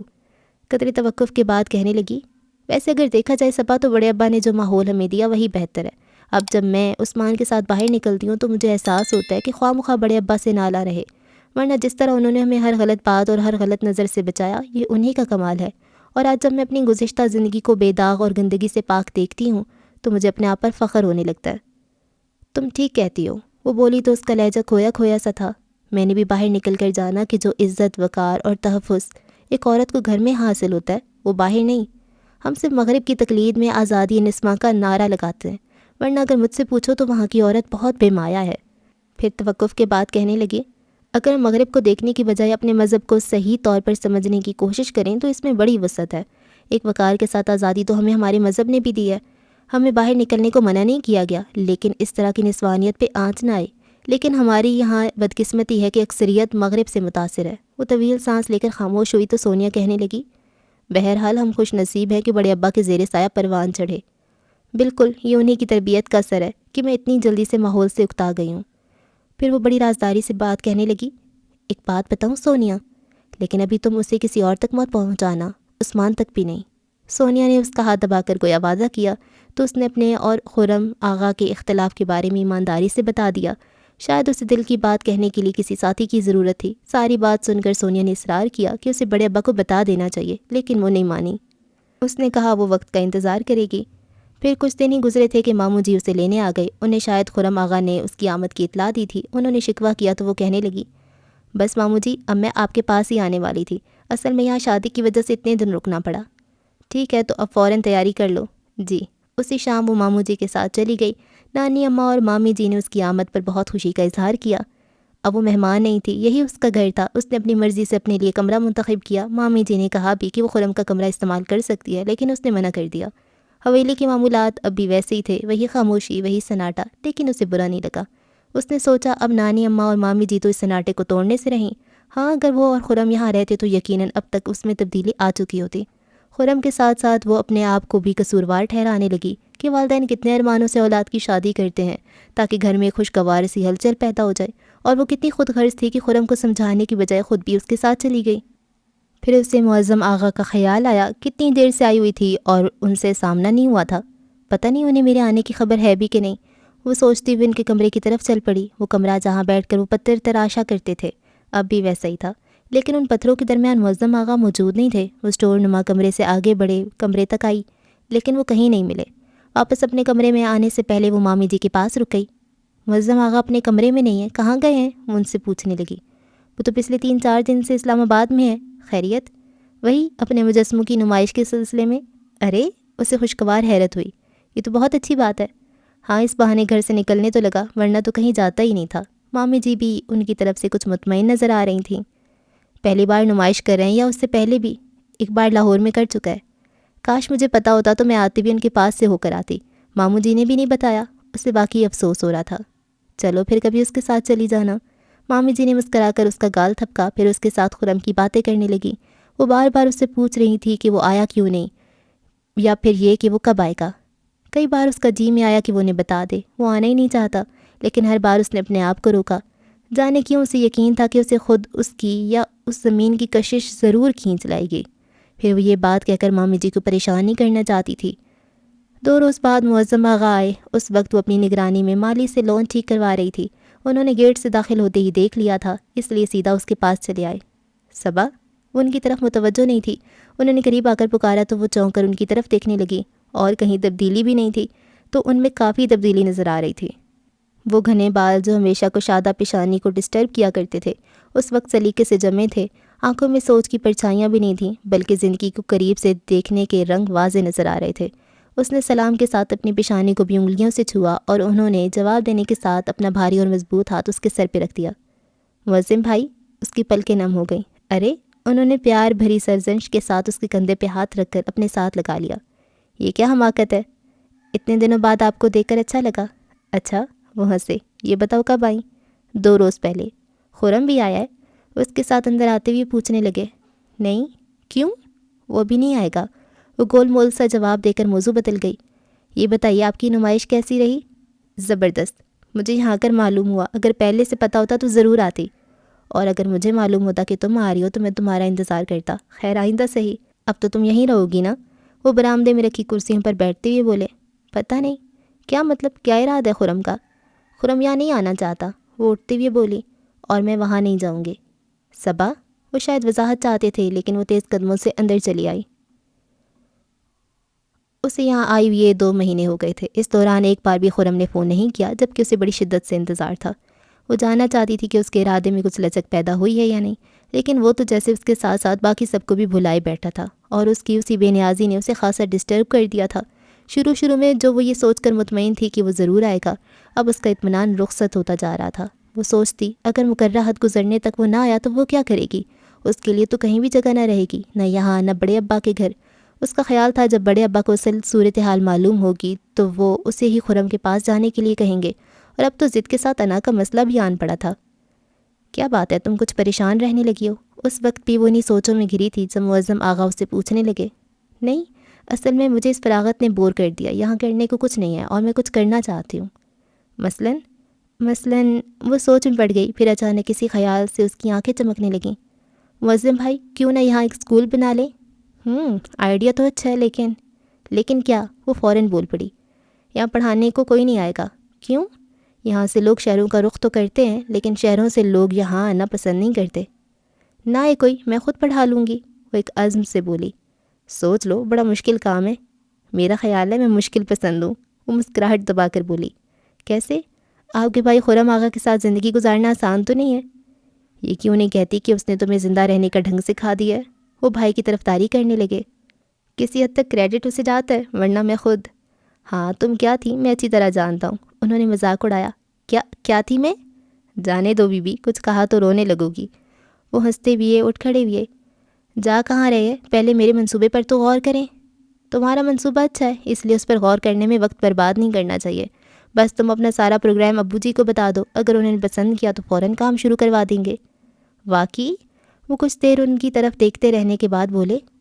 خرم نے تمہیں یقین کرنا نہیں سکھایا؟ اس نے مجھے یقین دیا نہیں تو سکھائے گا کہاں سے؟ صبا، وہ دوبارہ بیٹھ گئے۔ تم بتاتے کیوں نہیں کہ معاملہ کیا ہے؟ کیا خرم سے تمہاری لڑائی ہوئی ہے؟ نہیں، پھر؟ کوئی بات نہیں ہے۔ وہ اٹھنے لگی تو انہوں نے اس کا ہاتھ پکڑ کر دوبارہ بٹھا دیا۔ میں جب اس موضوع پر بات کرتا ہوں تو مڑ کر چل دیتی ہو، آخر ایسا کیوں ہے؟ مجھے نہیں تو امی، ابو جی یا بڑی اماں میں سے کسی سے کہو، ورنہ مجھے کہنا پڑے گا کہ تم ہم میں سے کسی کو بھی اپنا نہیں سمجھتی۔ اپنا نہ سمجھتی تو یہاں کیوں آتی؟ یہاں نہیں آؤ گی تو کہاں جاؤ گی؟ ظاہر ہے اب یہی تمہارا گھر ہے اور گھر والے بھی تمہارے اپنے ہیں۔ اگر خرم نے کوئی مسئلہ کھڑا کیا تو ہمیں بتاؤ۔ آپ کیا کریں گے؟ وہ ہار ماننے لگی تھی۔ میں اسے کان سے پکڑ کر تمہارے سامنے لا کھڑوں گا، پھر تم جو چاہے۔ ان کی بات پوری ہونے سے پہلے ہر طرف اس کے نام کی صدائیں گونجنے لگیں۔ صبا، صبا، خاموشی کے بعد باز گشت۔ صبا، صبا۔ لو، وہ خود ہی آ گیا۔ معظم آقا پلٹ کر گیٹ کی طرف دیکھنے لگے۔ وہ آوازوں میں کھوئی تھی جو کہ اس وقت جب وہ سامنے آن کھڑا ہوا۔ بالآخر صبا، تمہاری کشش مجھے کھینچ لائی۔ اس کے انداز میں حد درجہ بے تکلفی تھی، جیسے کوئی بات ہی نہ ہوئی ہو۔ وہ درزیدہ نظروں سے معظم آغا کی طرف دیکھنے لگی۔ وہ متوجہ نہیں تھے، اس کے باوجود متوجہ لگ رہے تھے۔ کمال ہے یار، وہ کہہ رہا تھا۔ تم ساتھ تھی تو کبھی احساس ہی نہیں ہوا، لیکن تمہارے آنے کے بعد میں نے جانا کہ تم میری زندگی میں کس طرح رچ بس گئی ہو۔ یقین کرو، ایک ایک پل گن کر گزارا ہے۔ آغا، وہ کہنا چاہتی تھی، معظم بھائی کا خیال کرو، لیکن وہ وہیں پر اپنے ہر پل کا حساب دینے کھڑا ہو گیا۔ عجیب آدمی ہو۔ وہ اسے دھکا دے کر اندر کی طرف بھاگی اور اس کے ساتھ ساتھ معظم بھائی کے پکارنے پر بھی نہیں رکی۔ اپنے کمرے میں آتی وہ دروازے کے ساتھ ٹیک لگا کر کھڑی ہو گئی۔ دل قابو میں نہیں رہا تھا۔ کیا دل یہ نہیں چاہتا کہ اچانک کوئی ایسی بات ہو جائے کہ دل اس زور سے دھڑکے کہ سنبھالنا مشکل ہو جائے؟ اپنی ہی بات یاد کر کے وہ ہنس پڑی۔ اب وہ آ گیا تھا تو ایسی باتوں کو زندگی میں آنے سے کوئی نہیں روک سکتا تھا۔ اچھا جی، تو یہ ناول ہو گیا کمپلیٹ۔ نگہت عبداللہ کے ناول تھوڑے سے ڈیفرنٹ ہوتے ہیں، مزے کے ہوتے ہیں، لیکن میں ان کے ناول سے اچھا خاصا میری سوچ اختلاف کرتی ہے۔ اب اس ناول کا جو مقصد تھا یا اس میں جو سبق دینا تھا وہ یہ تھا کہ بڑے ابا ٹھیک تھے اور ویسے ہی گھر میں رہنا چاہیے اور بالکل کوئی آزادی نہیں ہونی چاہیے۔ میں اتنی زیادہ پابندیوں کے حق میں بالکل بھی نہیں ہوں۔ مجھے لگتا ہے جو گھر ہوتا ہے نا وہ عورت کا گھر ہوتا ہے، تو اس گھر میں وہ جو مرضی کرے، جیسے کپڑے پہنے، چلائے، اونچی آواز میں بات کرے، کہے لگائے، وہ اس کا گھر ہوتا ہے، وہ اس کی اسپیس ہوتی ہے، وہ اس میں بھی آزادی فیل نہیں کرے گی تو وہ اندر اندر گھٹتی رہے گی۔ تو اس کی دو صورتیں نکلتی ہیں، یا تو پھر وہ بالکل ہی مایوس ہو جاتی ہے، ڈپریس اور ایک بے رنگ سی لڑکی بن جاتی ہے، پریکٹیکل سی، یا پھر وہ باغی ہو جاتی ہے۔ میں نے ایسے اتنے کیسز دیکھے ہیں کہ وہ جب اپنے اپنے گاؤں میں لڑکیاں رہتی ہیں، وہاں پہ وہ گھٹے ماحول، ان کو کوئی ٹی وی دیکھنے نہیں دیتا، ہر ٹائم ان کو کہا جاتا ہے سر پہ دوپٹہ کرو، ایسے کپڑے نہیں پہننے، ایسے بازو نہ ہو، ایسے پانچے نہ ہوں، تو وہاں پر تو وہ گزارا کر لیتی ہیں۔ لیکن جیسے ہی ان کو موقع ملتا ہے، جیسے ہی ان کو تھوڑی سی بھی وہ جگہ ملتی ہے کہ جہاں سے وہ بھاگ سکیں، اب میں یہ نہیں کہہ رہی کہ وہ بھاگ جاتی ہیں، لیکن وہ پھر اپنی خواہشیں پوری کرتی ہیں، اور جب وہ اپنے گھر میں خواہشیں پوری نہیں کرتی تو وہ باہر کرتی ہیں۔ میں نے ہاسٹل میں دیکھا ہے بہت ساری لڑکیاں جو بڑی معصوم اور بہت معصوم ہوتی ہیں، کیونکہ ہاسٹل میں جو لڑکیاں جاتی ہیں بی ایس میں، وہ سیکنڈ ایئر کے بعد یا میٹرک کے بعد جاتی ہیں، تو وہ کوئی ایسی خاص ایج نہیں ہوتی، بہت کم عمر ایج ہوتی ہے، اور ادھر جا کے جب وہ ان کو آزادی ملتی ہے نا، تو وہ اس کا اتنا غلط استعمال کرتی ہیں، اتنا غلط استعمال کرتی ہیں۔ وہ عجیب عجیب کپڑے بھی پہنتی ہیں، وہ ان کو جب موبائل ملتا ہے تو وہ ہر فضول کام بھی کرتی ہیں، وہ ایون بوائے فرینڈس کیا باہر ہوٹلنگ اور سب کچھ سٹارٹ کر دیتی ہیں۔ وہ اس لیے کری ہوتی ہیں کیونکہ گھر میں ان کو بہت گھٹا ہوا ماحول ملتا ہے۔ تو نہ زیادہ آزادی نہ زیادہ گھٹا ہوا ماحول، ایک مطلب درمیانی رستہ بھی تو ہوتا ہے۔ مجھے بڑے ابا سے بڑا سخت اختلاف تھا، یہ بڑے اچھے نہیں تھے، مطلب خاموش رہنا ہے، بات نہیں کرنی ہے، یہ کیا بات ہوئی؟ بڑے ابا جی آپ کی عمر گزر گئی، اب آرام کرو، اب بچوں کو ان کا انجوائے کرنے دو، ہے نا۔ تو وہ جب بچیاں کٹی بیٹھی ہوئی ہوتی ہیں کہ ایسی ساحل کی ریت یہ وہ، تو مجھے دکھ لگ رہا تھا یار یہ غلط ہے۔ تو مجھے بہت اختلاف ہوتا ہے خیر ان کے جو سبق سے۔ دیکھیے جاب بھی کرنی ہوتی ہے، کسی کی مزدوری کہہ رہی ہوں، مجبوری ہوتی ہے، کسی کا شوق ہوتا ہے تو وہ کرتی ہے، لیکن اتنی سمجھدار ہو لڑکی کہ اس کو اپنی لمٹس کا پتہ ہو، اس کو مطلب ایک طرح سے سمجھدار کرنا چاہیے، اور بالکل باہر نہیں نکلنے دیں گے، ان کو بالکل حفاظت سے رکھیں گے، تو وہ تو آپ ان کو ایک طرح سے اسپوائل کر رہے ہیں کہ ان کو زمانے سے لڑنا ہی نہیں آئے گا۔ تو مجھے ایسا لگتا ہے کہ درمیانی راستے اختیار کرنا چاہیے، یہ نہیں کہ بالکل ہی ان کو آزادی دے دی جائے اور جو مرضی کرتے پھریں، ایسا بھی نہیں ہوتا ہے، ایک چیک اینڈ بیلنس رکھنا چاہیے، اور آزادی دینی چاہیے۔ یار بچیاں اپنے گھر میں کہکہے لگائیں، یہ اس پہ بھی پابندی۔ میں نے اکثر دیکھا ہے نگہت عبداللہ کے گھروں کے ایسے ماحول ہوتے ہیں، ان کی ہیروئن کی اسپیشلی بڑی سختیاں ہوتی ہیں یار، نہ اتنی سختیاں ان پہ ہونی چاہیے۔ تو جی آپ بتائیں آپ کو کیسا لگا یہ ناول؟ اچھا اس میں ایک کردار تھا معیز آغا، منیر آغا کیا نام تھا، تو وہ بڑا انٹرسٹنگ سا تھا کہ وہ پتھر تراشتا رہتا ہے، وہ خیر ایک الگ ہی کریکٹر تھا، پر مجھے لگتا ہے وہ بھی سبا کو پسند کرتا تھا، اور جنید بھی، ہے نا۔ آپ بتائیں آپ کو کیسا لگا یہ ناول؟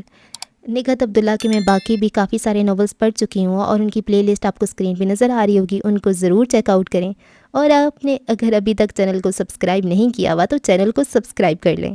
دعا میں یاد رکھیں۔ اللہ حافظ۔